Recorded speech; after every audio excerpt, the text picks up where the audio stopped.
ನಮಸ್ಕಾರ ವೀಕ್ಷಕರೇ, ಇಂಡಿಯನ್ ಟಿವಿಗೆ ಸ್ವಾಗತ. ನಾನು ಪವನ್ ದೇಶಪಾಂಡೆ. ನಾವಿವತ್ತು ಶ್ರೀರಾಮಚಂದ್ರನ ಪಾದಸ್ಪರ್ಶವಾದಂತಹ ಶಬರಿಕೊಳದಲ್ಲಿದ್ದೀವಿ. ಶಬರಿಕೊಳದ ವಿಶೇಷ ತಮಗೆಲ್ಲ ಗೊತ್ತಿರುವಂಥದ್ದು. ತಾಯಿ ಶಬರಿ ರಾಮನಿಗಾಗಿ ಕಾಯ್ದುಕೊಳ್ತಂತಹ ಪವಿತ್ರ ಸ್ಥಳ ಇದು. ಈ ಸ್ಥಳ ವಿಶೇಷವಾದ ಪಾವಿತ್ರತೆಯನ್ನ ಹೊಂದಿದೆ. ಈ ಪವಿತ್ರ ಸ್ಥಳದಲ್ಲಿ ನಾವು ಒಬ್ಬ ವಿಶೇಷ ವ್ಯಕ್ತಿಯ ಸಂದರ್ಶನವನ್ನ ಮಾಡ್ತಾ ಇದ್ದೇವೆ. ತಾನು ಒಬ್ಬ ಪತ್ರಕರ್ತನಾಗಿ ಸಾಕಷ್ಟು ಸಮಾಜ ಸೇವೆಯನ್ನ ಮಾಡಿದ್ದಾನೆ. ಜೊತೆಗೆ ಸಂಘಟನೆ ಮೂಲಕ ಅಂದ್ರೆ ವಿಜಯ ಸೇನಾ ಸಮಿತಿ ಅನ್ನೋ ಸಂಘಟನೆಯನ್ನ ಕಟ್ಟಿ ಸಾಕಷ್ಟು ಸಮಾಜಮುಖಿ ಕೆಲಸದ ಜೊತೆಗೆ ಜನಾನುರಾಗಿಯಾಗಿರ್ತಕ್ಕಂತಹ ವ್ಯಕ್ತಿ. ತಾವೀಗಾಗಲೇ ನೋಡಿರ್ಬೋದು, ಸೋಷಿಯಲ್ ಮೀಡಿಯಾದಲ್ಲಿ ಸಾಕಷ್ಟು ಟ್ರೆಂಡಿಂಗ್ ಅನ್ನ ಸೃಷ್ಟಿಸತಕ್ಕಂತ VSS ಅಂದ್ರೆ ವಿಜಯ ಸೇನಾ ಸಮಿತಿ ಸಾಕಷ್ಟು ಸಾಮಾಜಿಕ ಕಾರ್ಯಗಳನ್ನ ಮಾಡ್ತಾ ಇದ್ದಾರೆ. ಇವತ್ತು ನಮ್ಮ ಜೊತೆ ಸಾಮಾಜಿಕ ಕಾರ್ಯಗಳನ್ನ ಮಾಡಿದಂತ ಹಾಗೂ VSS ಸೇನೆಯನ್ನ ಕಟ್ಟಿ ಅದರ ಸಂಸ್ಥಾಪಕರಾಗಿ ಸಾಕಷ್ಟು ಸಮಾಜಮುಖಿ ಕೆಲಸವನ್ನ ಮಾಡಿರ್ತಕ್ಕಂಥ ಸಂಸ್ಥಾಪಕ ಅಧ್ಯಕ್ಷರಾದಂಥ ವಿಜಯ್ ನಾಯಕ್ ಅವರು ಇವತ್ತು ನಮ್ಮ ಜೊತೆಗಿದ್ದಾರೆ. ಸರ್, ಕಾರ್ಯಕ್ರಮಕ್ಕೆ ಸ್ವಾಗತ. ಸರ್, ನಾವಿವತ್ತು ಯಾವುದೇ ಒಂದು ಸೋಷಿಯಲ್ ಮೀಡಿಯಾ ಅಂತ ತೆಗೆದ್ರೆ ಸಾಕು VSS ಬರುತ್ತೆ. VSS ಈಗಾಗಲೇ ಸಾಮಾಜಿಕ ಜಾಲತಾಣದಲ್ಲಿ ಸಾಕಷ್ಟು ಟ್ರೆಂಡಿಂಗ್ ಅನ್ನ ಮಾಡಿರ್ತಕ್ಕಂಥದ್ದು. ಈ ಟ್ರೆಂಡಿಂಗ್ ಸೃಷ್ಟಿಯ ಜೊತೆಗೆ ಇದಕ್ಕೆ ಕಾರಣವಾದಂತೇನು? ಕಳೆದ 1 ವರ್ಷಗಳ ಹಿಂದೆ ನಾವೇ ಒಂದು ಸಂದರ್ಶನವನ್ನು ಮಾಡಿದ್ವಿ ತಮ್ಮನ್ನ. ಸೊ ಆಗ ಏನೋ ಒಂದು ಸಸಿಯಾಗಿತ್ತು, ಇವತ್ತು ಹೆಮ್ಮರವಾಗಿ ಬೆಳೆದಿದೆ. ಏನ್ ಹೇಳ್ತೀರಿ ಇದ್ರ ಬಗ್ಗೆ? ಹೆಮ್ಮರ ಅಂತ ಅನ್ನೋಕ್ಕಿಂತ ಇವತ್ತು ನಾವು ಪ್ರಾರಂಭಿಕ ಹಂತದಲ್ಲಿ ಇದೀವಿ. ನಾವು ಏನು ಯೋಜನೆ ಮತ್ತು ಯೋಚನೆಗಳನ್ನ 1 ವರ್ಷದ ಹಿಂದೆ ಮಾತಾಡಿದ್ವಿ, ಅದನ್ನ ಇಟ್ಕೊಂಡು ಈ ಒಂದು ಸಂಘಟನೆಯನ್ನ ಪ್ರಾರಂಭ ಮಾಡಿದ್ವಿ. ಅದರ ಪ್ರಕಾರ ನಾವು ನಡೆದುಕೊಳ್ತಾ ಇದ್ದೇವೆ. ಜನರಿಗೆ ಅನೇಕ ಕಾರ್ಯಗಳನ್ನ, ಸುಮಾರು ನನ್ನ ನೆನಪಿಗೆ ಇರುವಂಗೆ ಒಂದು 600ಕ್ಕೂ ಹೆಚ್ಚು ಜನರ ಅಂದ್ರೆ ಮುಖ್ಯವಾದಂತ ಕೆಲಸಗಳು, ಚಿಕ್ಕ ಪುಟ್ಟ ಕೆಲಸಗಳನ್ನ ಬಿಟ್ಟು 600ಕ್ಕೂ ಹೆಚ್ಚು ಮುಖ್ಯವಾದಂತ ಕೆಲಸಗಳನ್ನ ₹1 ಖರ್ಚಿಲ್ಲದೆ ಅವರಿಗೆ ಮಾಡಿಕೊಟ್ಟಿದ್ದೇವೆ ಜನರಿಗೆ. ಹೀಗಾಗಿ ಇವತ್ತಿನ ದಿನಮಾನಗಳಲ್ಲಿ ಇದು ಇಷ್ಟ ಆಗ್ತಾ ಇದೆ. ಯಾಕಂದ್ರೆ ಇವತ್ತು ಈ ಒಂದು ಸಂದರ್ಭದಲ್ಲಿ ರಾಜಕೀಯೇತರವಾಗಿ ಕೆಲಸ ಮಾಡುವಂತ ಒಂದು ಸಂಘಟನೆಯ ಅವಶ್ಯಕತೆ ಇತ್ತು. ಅದ್ರ ಪ್ರಕಾರ ಅದು ಕೆಲಸ ಮಾಡ್ತಾ ಇದೆ. ಹೀಗಾಗಿ ಸೋಷಿಯಲ್ ಮೀಡಿಯಾದಲ್ಲೂ ಜನರ ಅಭಿಮಾನ ಅದಕ್ಕೆ ದೊರೀತಾ ಇದೆ. ಅನೇಕ ಜನರ ಪ್ರೋತ್ಸಾಹ ಕೂಡ ಈ ಸಂಘಟನೆಗೆ ದೊರೀತದೆ. ಹೀಗಾಗಿ ಈ ಒಂದು ಹೊತ್ತಿನಲ್ಲಿ ಇದು ಕಾಣ್ತಾ ಇದೆ ಹೊರತು ಬಲಿಷ್ಠವಾಗಿ ಬೆಳೆದಿದೆ ಅನ್ನುವಂತ ಮಾತನ್ನ ನಾನು ಒಪ್ಪಂಗಿಲ್ಲ. ಇನ್ನು ಸಾಕಷ್ಟು ಕಾರ್ಯಗಳು ವಿಜಯ ಸೇನಾ ಸಮಿತಿಯಿಂದ ರಾಮದುರ್ಗ ತಾಲೂಕಿನಲ್ಲಿ ಆಗ್ಬೇಕಾಗಿದೆ. ಅದರ ಪ್ರಕಾರ ನಾವು ಕೆಲಸ ಮಾಡ್ತಾ ಇದ್ದೇವೆ. ಸರ್, ನೀವು ಹೇಳ್ತಾ ಇದ್ರಿ ಸಾಧಿಸಿದ್ದು ಸಾಸಿವೆಷ್ಟು, ಸಾಧಿಸಬೇಕಾದದ್ದು ಮರದಷ್ಟು ಅಂತ ಹೇಳ್ತಿದ್ರೆ. 1 ವರ್ಷ ಆಯ್ತು ಇವತ್ತು ವಿಜಯ ಸೇನಾ ಸಮಿತಿ ಅಂತಕ್ಕಂಥ ಒಂದು ಸಂಘಟನೆ 1 ವರ್ಷ ಪೂರೈಸಿರುವಂತದ್ದು. ಈ 1 ವರ್ಷದಲ್ಲಿ ನಿಮ್ಮ ವಿಜಯ ಸೇನೆ ಮಾಡಿರ್ತಕ್ಕಂಥ ಕೆಲಸಗಳೇನು? ಸಾಕಷ್ಟು. ಇವತ್ತು ನಾವು ಒಂದೊಂದು ಹಂತದಲ್ಲಿ ಒಂದಿಷ್ಟು ಊರುಗಳಿಗೆ ನಾವು ಭೇಟಿಯನ್ನ ಕೊಟ್ಟು ಆ ಜನರಿಗೆ ನಮ್ಮ ಸಂಘಟನೆಯ ವಿಚಾರಧಾರೆಗಳನ್ನ ನಾವು ತಿಳಿಸಿ ಹೇಳ್ತಾ ಇದ್ದೇವೆ. ನಾವು ಯಾವ ಕೆಲಸ ಮಾಡ್ತಾ ಇದೀವಿ, ಯಾವ ತರ ಅವರಿಗೆ ಸಂಘಟನೆ ಅನುಕೂಲ ಆಗ್ತಾ ಇದೆ ಅನ್ನೋದನ್ನ ನಾವು ತಿಳಿಸಿ ಹೇಳ್ತೇವೆ. ಅದರ ಪ್ರಕಾರ ಇವತ್ತಿನ ದಿನದಲ್ಲಿ ನಾವು 1 ವರ್ಷದ ಅವಧಿಯಲ್ಲಿ ರಾಮದುರ್ಗ ತಾಲೂಕಿನ ಸುಮಾರು 40% ಇರುವಷ್ಟು ನಾವು ರಾಮದುರ್ಗ ತಾಲೂಕನ್ನ ಇವತ್ತು ನಾವು ಭೇಟಿ ನೀಡಿ ಅಲ್ಲಿನ ಜನರಿಗೆ ನಾವು ಕನೆಕ್ಟ್ ಆಗಿದ್ದೀವಿ. ಅದರ ಪ್ರಕಾರ ಸೋಷಿಯಲ್ ಮೀಡಿಯಾದಲ್ಲೂ ಸಾಕಷ್ಟು ಟ್ರೆಂಡಿಂಗ್ ಆಗಿರೋದು, ಸೋಷಿಯಲ್ ಮೀಡಿಯಾದಲ್ಲೂ ಸಾಕಷ್ಟು ಮನೆ ಮುಟ್ಟುತ್ತಿರೋದ್ರಿಂದ ಆ ಜನರು ನಮ್ಮ ಸಹಾಯವಾಣಿ ಇದೆ, ಆ ಸಹಾಯವಾಣಿಗೆ ಕರೆಗಳನ್ನ ಮಾಡ್ತಾರೆ. ಕರೆಗಳನ್ನ ಮಾಡಿ ತಮ್ಮ ಅಹವಾಲುಗಳು ಏನಿದಾವೆ, ತಮಗೆ ತೊಂದರೆ ಆಗಿರುವಂತಹ ಸಮಸ್ಯೆಗಳು ಏನಿದಾವೆ ಅದ್ರ ಬಗ್ಗೆ ನಮಗೆ ಹೇಳ್ತಾರೆ. ನ್ಯಾಯಯುತವಾಗಿ ಸರ್ಕಾರದ ಪರಿಮಿತಿ ಒಳಗೆ ಆಗ್ತಾ ಇರುವಂತಹ ಕೆಲಸಗಳನ್ನ ನಾವು ನೀಟಾಗಿ ಅವ್ರಿಗೆ ಮಾಡಿಕೊಡ್ತಾ ಇದ್ದೇವೆ. ಯಾವುದೇ ದುಡ್ಡಿನ ಖರ್ಚುಗಳು ಅವ್ರಿಗೆ ನಾವು ಮಾಡ್ತಾ ಇಲ್ಲ. ದುಡ್ಡೇ ಇಲ್ಲದೆ, ಯಾಕಂದ್ರೆ ಒಂದಿಷ್ಟು ವಿಷಯಗಳಲ್ಲಿ ಸರ್ಕಾರಿ ಚಲನ್ಗಳಿರ್ತವೆ, ಅವನ್ನ ಹಣ ತುಂಬುದಿರುತ್ತೆ. ಆ ಒಂದು ವ್ಯವಸ್ಥೆಯನ್ನ ಬಿಟ್ಟು ಯಾವುದೇ ಭ್ರಷ್ಟಾಚಾರಿಗಳಿಗೆ ಅಥವಾ ಮತ್ತೆ ಇನ್ಯಾವುದೋ ಮಾರ್ಗದಲ್ಲಿ ದುಡ್ಡು ಕೊಡೋದು ಹಾಕೊಡೋದನ್ನ ಮಾಡದೆ ಜನರ ಕೆಲಸಗಳನ್ನ ಮಾಡ್ತಾ ಇದ್ದೇವೆ. ಸಾಕಷ್ಟು ಜನರು ಇದರ ಲಾಭವನ್ನ ಪಡೆದುಕೊಂಡಿದ್ದಾರೆ. ಹೀಗಾಗಿ ಇವತ್ತು ಜನರ ಬಾಯಲ್ಲಿ ವಿಜಯ ಸೇನೆ ಬರ್ತಾ ಇದೆ. ಇವತ್ತು ಜನರಿಗಾಗಿ ರಾಜಕಾರಣಿಗಳಿದ್ದಾರೆ, ಸಾಕಷ್ಟು ಜನಪ್ರತಿನಿಧಿಗಳಿದ್ದಾರೆ. ಗ್ರಾಮ ಪಂಚಾಯತಿ ಮಟ್ಟದಲ್ಲಾಗಿರ್ಬೋದು, ನಗರದಲ್ಲಾಗಿರ್ಬೋದು, ಹಾಗೆ ತಾಲೂಕ್ ಮಟ್ಟದಲ್ಲಿ MLA ಬರ್ತಾರೆ, ಗ್ರಾಮ ಪಂಚಾಯತ್ ಸದಸ್ಯರು ಬರ್ತಾರೆ, ನಗರಸಭೆ ಪುರಸಭೆ ಸದಸ್ಯರು ಬರ್ತಾರೆ. ಹೀಗೆ ಸ್ಥಳೀಯ ಸಂಸ್ಥೆಗಳು, ಸಾಕಷ್ಟು ಜನಪ್ರತಿನಿಧಿಗಳು ಈಗ ನಮ್ಮ ತಾಲೂಕಿನಲ್ಲಿದ್ದಾರೆ. ರಾಜಕಾರಣಿಗಳು ಜನರಿಗಾಗಿ ಮಾಡುವಂತಹ ಕೆಲಸಗಳನ್ನ ಅಥವಾ ಅವ್ರು ಮಾಡುವಂತಹ ಕೆಲಸಗಳನ್ನ ನೀವೇನ್ ಮಾಡ್ತಿದ್ದೀರಿ ಸಂಘಟನೆಯಿಂದ?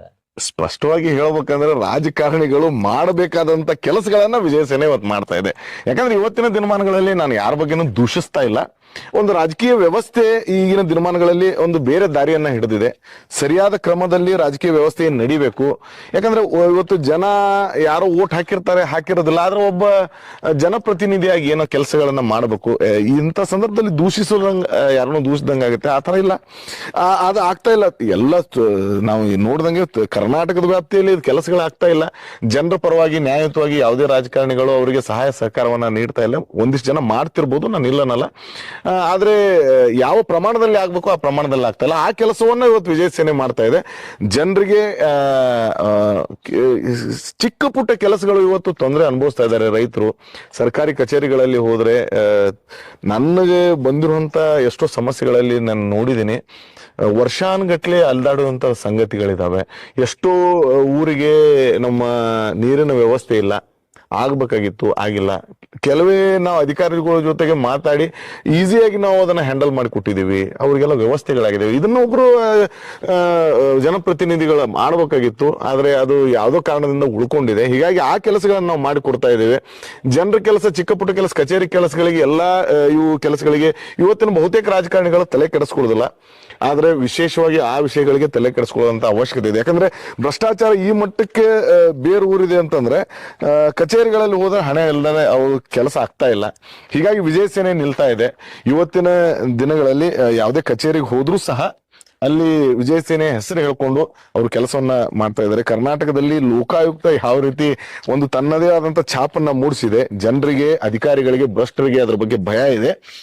ಆ ಒಂದು ಕೆಲಸವನ್ನ ಸಂಪೂರ್ಣವಾಗಿ ನಾವು ಅವರಿಗೆ ಹೋಲಿಸ್ಕೊಳ್ಳಕ್ಕಾಗದೇ ಇದ್ರು ಸ್ವಲ್ಪವಾಗಿ ಎಲ್ಲೋ ಇವತ್ತು ವಿಜಯ ಸೇನಾ ಸಮಿತಿ ಆ ಕೆಲಸವನ್ನು ಮಾಡ್ತಾ ಇದೆ. ಭ್ರಷ್ಟಾಚಾರವನ್ನು ತಡೆ ಒಡ್ಡುವಂತ ಕೆಲಸವನ್ನು ಸಹ ವಿಜಯ ಸೇನಾ ಸಮಿತಿ ಮಾಡ್ತಾ ಇದೆ. ನೀವ್ ಹೇಳ್ತಿದ್ರಿ, ಈಗ ಹೇಳಿದ್ರಿ, ನಾನು ಜನರಿಗೋಸ್ಕರ ಕೆಲಸ ಮಾಡ್ತಾ ಇದ್ದೀನಿ, ಸರ್ಕಾರಿ ಇಲಾಖೆಯಲ್ಲಿ ಸಾಕಷ್ಟು ಜನ ಅಲ್ದಾಡ್ತಾ ಇದ್ರು, ಅವ್ರ ಕೆಲಸವನ್ನ ಮಾಡಿಕೊಟ್ಟಿದ್ದೀನಿ ಅಂತ ಹೇಳಿದ್ರಿ.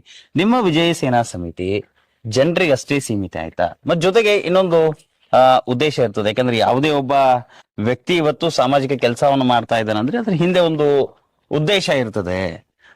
ನಾಳೆ ವಿಜಯ ನಾಯಕ್ ಅವರು ಜನರಿಗೆ ಅಷ್ಟೇ ಕೆಲಸ ಮಾಡ್ತಾ ಇದಾರೆ, ಅಥವಾ ರಾಜಕಾರಣದಿಂದ, ಅಥವಾ ಈಗಾಗ್ಲೂ ಎಲ್ಲ ರಾಜಕೀಯ ಪ್ರತಿನಿಧಿಗಳಾಗಿರ್ಬೋದು, ಸಮಾರಂಭಗಳಾಗಿರ್ಬೋದು, ಅದರಿಂದ ದೂರ ಇದ್ದೀರಿ. ಇನ್ನು ಮುಂಬರ್ತಕ್ಕಂಥ ದಿನದಲ್ಲಿ ಇದನ್ನೇನಾದ್ರೂ ರಾಜಕೀಯಕ್ಕೆ ಮಿಶ್ರಣ ಮಾಡಿಕೊಂಡು ರಾಜಕಾರಣಕ್ಕೆ ಬರುವಂತ ವಿಶೇಷ ಏನಾದ್ರು ಇದೆಯಾ ಅಂತ? ಇಲ್ಲ, ಸ್ಪಷ್ಟವಾಗಿ ಒಂದು ವರ್ಷದ ಹಿಂದೆನೂ ತಮಗೆ ನಾ ಇದನ್ನೇ ಹೇಳಿದ್ದೀನಿ. ರಾಜಕೀಯ ಉದ್ದೇಶ ನಮ್ದೇನೂ ಇಲ್ಲ. ಹೀಗಾಗಿ ಯಾವುದೇ ರಾಜಕೀಯ ಚಟುವಟಿಕೆಗಳಲ್ಲಿ ವಿಜಯ ಸೇನಾ ಸಮಿತಿ ಭಾಗವಹಿಸ್ತಾ ಇಲ್ಲ. ಜನರಿಗೆ ಅನುಕೂಲ ಮಾಡಿಕೊಡ್ಬೇಕು, ಜನರಿಗೆ ಸಹಾಯ ಮಾಡಬೇಕು, ಅವ್ರ ಸಮಸ್ಯೆಗಳಿಗೆ ದನಿ ಆಗ್ಬೇಕು, ಹೋರಾಟ ಮಾಡಬೇಕು ಅನ್ನುವಂತ ಕಾರಣದಿಂದ ವಿಜಯ ಸೇನಾ ಸಮಿತಿ ನಿರ್ಮಾಣ ಮಾಡಿದೆ. ಯಾಕಂದ್ರೆ ಇವತ್ತಿನ ದಿನಮಾನಗಳಲ್ಲಿ ಅದೇ ಪರಿಸ್ಥಿತಿ ಉಂಟಾಗಿದೆ. ನಾವೇನೋ ಒಂದು ಕೆಲಸ ಮಾಡ್ತಾ ಇದೀವಿ ಒಂದು ರಾಜಕೀಯ ಉದ್ದೇಶದಿಂದ ಅವ್ರು ಮಾಡ್ತಾ ಇದ್ದಾರೆ. ಹಿಂದೆ ಇವರು ರಾಜಕೀಯ ಬೆಂಬಲಿತ ಇದ್ದಾರೆ, ಅದೊಂದು ಪಕ್ಷ, ಅದೊಂದು ಪಾರ್ಟಿ, ಅದೊಂದು ಜನಪ್ರತಿನಿಧಿ ಇವ್ರಿಗೆ ಬೆಂಬಲಿತ. ನಮಗೆ ಯಾರು ಬೆಂಬಲ ಇಲ್ಲ. ವಿಜಯ ಸೇನಾ ಸಮಿತಿಗೆ ಬೆಂಬಲ ಇರೋದು ನಮ್ಮ ಸಾರ್ವಜನಿಕರ ಬೆಂಬಲವಾಗಿ ಇವತ್ತು ವಿಜಯ ಸೇನಾ ಇದೆ. ಅದೇ ರೀತಿ ವಿಜಯ ಸೇನೆಗೆ ಸಾರ್ವಜನಿಕರ ಬೆಂಬಲ ಸಿಗ್ತಾ ಇದೆ. ಹೀಗಾಗಿ ಇವತ್ತು ವಿಜಯ ಸೇನಾ ಸಮಿತಿ ನಾವು ರಾಜಕೀಯೇತರವಾಗಿ ನಾವು ಕೆಲಸವನ್ನ ಮಾಡ್ತಾ ಇದ್ದೇವೆ. ನಮಗೆ ಯಾವುದೇ ರಾಜಕಾರಣದ ಉದ್ದೇಶ ಇಲ್ಲ. ಓಕೆ, ನೀವ್ ಹೇಳ್ತಾ ಇದ್ರಿ ರಾಜಕಾರಣದ ಉದ್ದೇಶ ನನಗೇನೂ ಇಲ್ಲ, ನನಗೆ ರಾಜಕೀಯ ಬರ್ಬೇಕು ಅನ್ನೋದು ಎಂತಾನೂ ಇಲ್ಲ ಅಂತ ಹೇಳ್ತಾ ಇದ್ರಿ. ತಾವು ಕೂಡ ಕೆಲವೊಂದಿಷ್ಟು ರಾಜಕೀಯ ಪಕ್ಷದಲ್ಲಿ, ಅಂದ್ರೆ ಈ VSS ಬರುವ ಪೂರ್ವದಲ್ಲಿ ಸಾಕಷ್ಟು ರಾಜಕಾರಣದಲ್ಲಿ ಕೂಡ ನೀವು ಗುರುತಿಸಿಕೊಂಡಂತವರು. ಸೊ ಈ ಒಂದು ನಿಟ್ಟಿನಲ್ಲಿ ಇದು ಯಾರ ವಿರುದ್ಧವಾದಂತ ಒಂದು ಸಂಘಟನೆ, ಮತ್ತೆ ಯಾವ್ದೋ ಒಂದು ಕುಟುಂಬ ಆಗಿರ್ಬೋದು, ರಾಜಕೀಯ ದ್ವೇಷ ಆಗಿರ್ಬೋದು, ಈ ರೀತಿಯಾದ ನಿಟ್ಟಿನಲ್ಲಿ ಏನಾದ್ರು ನೀವು ಸಂಘಟನೆಯನ್ನ ಕಟ್ಟಿ ಕೆಲಸ ಮಾಡ್ತಾ ಇದ್ದೀರಾ ಅಂತ ಸಾಕಷ್ಟು ಜನ ಮಾತಾಡ್ತಾ ಇದ್ದಾರೆ, ಹೇಳ್ತಾ ಇದಾರೆ. ವಿಜಯ್ ನಾಯಕ್ ಅವರು ಈಗ ಯಾವುದೋ ಒಂದು ಇದರಿಂದ ಹೊರಗೆ ಬಂದ್ರು, ಹೀಗಾಗಿ ಒಂದು ಸಂಘಟನೆಯನ್ನು ಕಟ್ಬಿಟ್ಟು ಮುಂದಿನ ದಿನಗಳಲ್ಲಿ ರಾಜಕೀಯ ಉದ್ದೇಶ ಇಟ್ಕೊಂಡು ಈ ರೀತಿ ಕೆಲಸ ಮಾಡ್ತಾ ಇದ್ದಾರೆ. ಇಲ್ಲ, ಸ್ಪಷ್ಟವಾಗಿ ಈ ಮಾತನ್ನ ನಾನು ಅಲ್ಗಳಿತೇನೆ. ಯಾಕಂತಂದ್ರೆ ರಾಜಕೀಯ ಉದ್ದೇಶನೇ ಇಲ್ಲ ಅಂದ್ಮೇಲೆ ಯಾರ ವಿರುದ್ಧ ಅನ್ನುವಂತ ಮಾತೇ ಇಲ್ಲ. ಜನರ ಪರವಾಗಿ ಅನ್ನೋದು ಸ್ಪಷ್ಟವಾದಂತ ಮಾತಿದೆ. ನಾವು ಜನರಿಗೋಸ್ಕರ ಕೆಲಸ ಮಾಡ್ತಾ ಇದ್ವಿ, ಯಾವುದೋ ಒಂದು ಕುಟುಂಬದ ವಿರುದ್ಧ. ಅದು ಏನಾಗಿದೆ ಅಂದ್ರೆ ಇವತ್ತಿನ ದಿನಮಾನಗಳಲ್ಲಿ ಯಾವುದೋ ಒಂದು ರಾಜಕೀಯ ಪಕ್ಷದಿಂದ ನಾವು ಹಿಂದೆ ಅದರಲ್ಲಿ ಕೆಲಸ ಮಾಡಿರಬಹುದು, ಆದ್ರೆ ಆ ಒಂದು ರಾಜಕೀಯ ಎಲ್ಲ ಪರಿಮಿತಿಗಳನ್ನ ನೋಡಿ, ಇವತ್ತಿನ ರಾಜಕೀಯ ವ್ಯವಸ್ಥೆಯನ್ನ ನೋಡಿ, ರಾಜಕೀಯದಿಂದ ಮಾತ್ರ ಜನಸೇವೆ ಮಾಡಬಹುದಾ, ರಾಜಕೀಯದಿಂದ ಜನರ ಸಮಸ್ಯೆಗಳನ್ನು ನಿವಾರಿಸಬಹುದಾ? ಇಲ್ಲ. ನಾವು ಬೇರೆ ಮಾರ್ಗದಲ್ಲೂ ನಾವು ಜನರ ಸಮಸ್ಯೆಗಳನ್ನ ನಿಭಾಯಿಸಬಹುದು. ಸಮಾಜ ಸೇವೆ ಅನ್ನೋದು ಕೇವಲ ರಾಜಕಾರಣಿಗಳಿಗೆ ಮಾತ್ರ ಸೀಮಿತ ಆಗಿರಬಾರದು. ನಾನೊಬ್ಬ ಪತ್ರಕರ್ತನಾಗಿ ಸಮಾಜಕ್ಕೆ ನಾವು ಏನನ್ನ ಕೊಡಬಹುದು, ಸಮಾಜಕ್ಕೆ ನಾವು ಏನನ್ನ ಹೇಳ್ಬಹುದು, ಸಮಾಜಕ್ಕೆ ಕೊಡಬೇಕಾದಂತ ಸಂದೇಶ ಏನು ಅನ್ನೋದ್ರ ಬಗ್ಗೆ ನನಗೆ ಸ್ಪಷ್ಟವಾದಂತ ಅರಿವಿದೆ. ಹೀಗಾಗಿ ಆ ಒಂದು ನಿಟ್ಟಿನಲ್ಲಿ ಕೆಲಸ ಮಾಡ್ತಾ ಇದ್ದಾರೆ. ಜನರಿಗೆ ಮೊದಲಿಗೆ ಪ್ರಾರಂಭದಲ್ಲಿ ಏನಾಗಿದೆ ಅಂದ್ರೆ ಅದು ಸಹಜ ವಿಚಾರ ಅಂತ ಹೇಳ್ಬೋದು, ಜನರ ಸಹಜ ವಿಚಾರ. ಯಾಕಂದ್ರೆ ಜನರಿಗೆ ನಾವು ಕಾಣ್ತಾ ಇರ್ಬೇಕಾದ್ರೆ ಏನೋ ಒಂದು ಕೆಲಸ ಇವತ್ತು ರಾಮದುರಲ್ಲಿ ಸಾಕಷ್ಟು ಜನನಾಯಕರು ಬಂದ್ ಹೋಗಿದ್ದಾರೆ, ಸಮಾಜ ಸೇವಕರಂತ ಗುರುತಿಸ್ಕೊಳ್ತಾರೆ, ಬರ್ತಾರೆ, ನಿಲ್ತಾರೆ, ದುಡ್ಡು ಖರ್ಚು ಮಾಡ್ತಾರೆ, ಎಲ್ಲ ಅನೇಕ ಕಾರ್ಯಕ್ರಮಗಳನ್ನ ಮಾಡ್ತಾರೆ, ಅನ್ನದಾಸೋಹ ಮಾಡ್ತಾರೆ, ಎಲ್ಲ ಮಾಡ್ತಾರೆ. ಬಟ್ ಉದ್ದೇಶ ಇರೋದು ರಾಜಕೀಯ. ನಾನಂತೇನೆ ರಾಜಕೀಯ ಉದ್ದೇಶ ಇದ್ರೆ ನೀವು ಜನರಿಗೆ ಅನುಕೂಲವನ್ನ ಮಾಡ್ತಾ ಇದ್ದಾರೆ, ಸಾಮಾಜಿಕ ಸೇವೆಯನ್ನ ನೀವು ಮಾಡುವಂತ ನಿಮ್ಗೆ ಯೋಚನೆ ಇದ್ರೆ ರಾಜಕೀಯ ಪ್ರೇರಿತ ಯಾಕೆ ಮಾಡ್ತೀರಿ?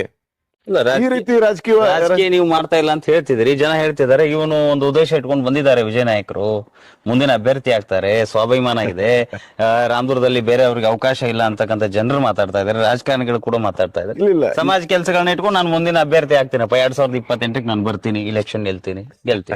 ಇಲ್ಲ, ಸ್ಪಷ್ಟವಾಗಿ ನಾನು ಯಾವ ಉದ್ದೇಶನೂ ಆ ತರ ಇಲ್ಲ. ಜನರಿಗೆ ಹೇಳಿದ್ನಲ್ಲ, ನಾನು ಅದು ಅನಿಸುತ್ತೆ ಯಾರೋ ಒಬ್ರು ಜನಸೇವೆ, ಅದೇ ಪ್ರಾಬ್ಲಮ್. ಜನರಿಗೆ ಇವತ್ತು ನಾವು ಕೆಲಸ ಮಾಡ್ತಾ ಇದೀವಿ ಅಂದ್ರೆ ಏನೋ ಒಂದು ಉದ್ದೇಶ ಇಟ್ಕೊಂಡು ಮಾಡ್ತಾ ಇದಾರೆ. ಎಷ್ಟೋ ಜನ ಹೇಳ್ತಾ ಇದಾರೆ ದುಡ್ಡು ತಗೊಂಡ್ ಮಾಡ್ತಾರೆ ಅಂತ ಹೇಳ್ತಾರೆ, ಎಷ್ಟೋ ಜನ ಮತ್ತೇನೋ ಉದ್ದೇಶದಿಂದ ಮಾಡ್ತಾ ಇದಾರೆ ಅಂತ ಹೇಳ್ತಾರೆ. ನನ್ನ ಹತ್ರ ಇವತ್ತಿನ ದಿನಮಾನಗಳಲ್ಲಿ ವಿಜಯ ಸೇನೆಗೆ ಯಾರು ಸಂಪರ್ಕ ಮಾಡಿದ್ದಾರೆ, ಇಲ್ಲಿವರೆಗೂ ಯಾರ್ಯಾರು ಸಂಪರ್ಕ ಮಾಡಿ ನಮ್ಮ ಹತ್ರ ಕೆಲಸಗಳನ್ನ ಮಾಡಿಸ್ಕೊಂಡಿದ್ದಾರೆ, ಪ್ರತಿಯೊಬ್ಬರಿಗೂ ಹೋಗಿ ಕೇಳಿದ್ರೆ ಅವ್ರಿಗೆ ಗೊತ್ತಾಗುತ್ತೆ ನಾವು ಯಾರ ಹತ್ರ ದುಡ್ಡನ್ನ ತಗೊಂಡಿಲ್ಲ.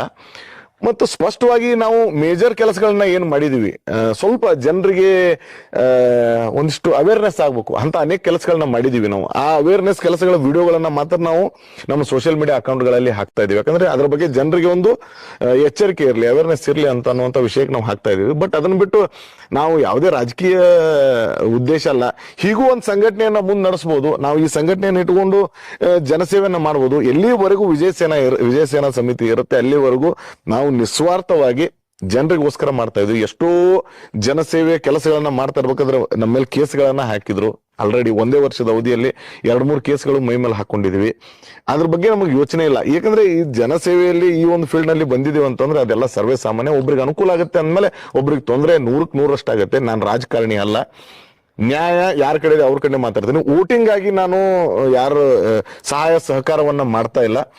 ಜನರಿಗೋಸ್ಕರ ಜನಸೇವೆಗೆ ಮಾಡ್ಬೇಕನ್ನುವಂತ ಉದ್ದೇಶಕ್ಕೆ. ಯಾಕಂದ್ರೆ ನನಗೆ ವೋಟಿಂಗ್ ಅನ್ನುವಂತ ವಿಚಾರ ಇತ್ತಂದ್ರೆ ಇಬ್ರು ಯಾರೋ ಜಗಳ ಮಾಡ್ಕೊಂಡು ಅಥವಾ ಏನೋ ಒಂದು ನ್ಯಾಯ ನಮ್ ಕಡೆ ತಗೊಂಡ್ ಬಂದಿದ್ದಾರೆ ಅಂದ್ರೆ ಇವ್ರ ಮಾತು ಕೇಳ್ಬೇಕಂದ್ರೆ ನಾನು ಕಾಂಪ್ರಮೈಸ್ ಮಾಡಿಸಿ ಇಬ್ಬರು ಮಧ್ಯದಲ್ಲಿ ಮಧ್ಯಸ್ಥಿಕೆ ಮಾಡಿಸ್ಕೊಂಡು ಕಳಿಸುವಂತ ಕೆಲಸ ಆಗುತ್ತೆ.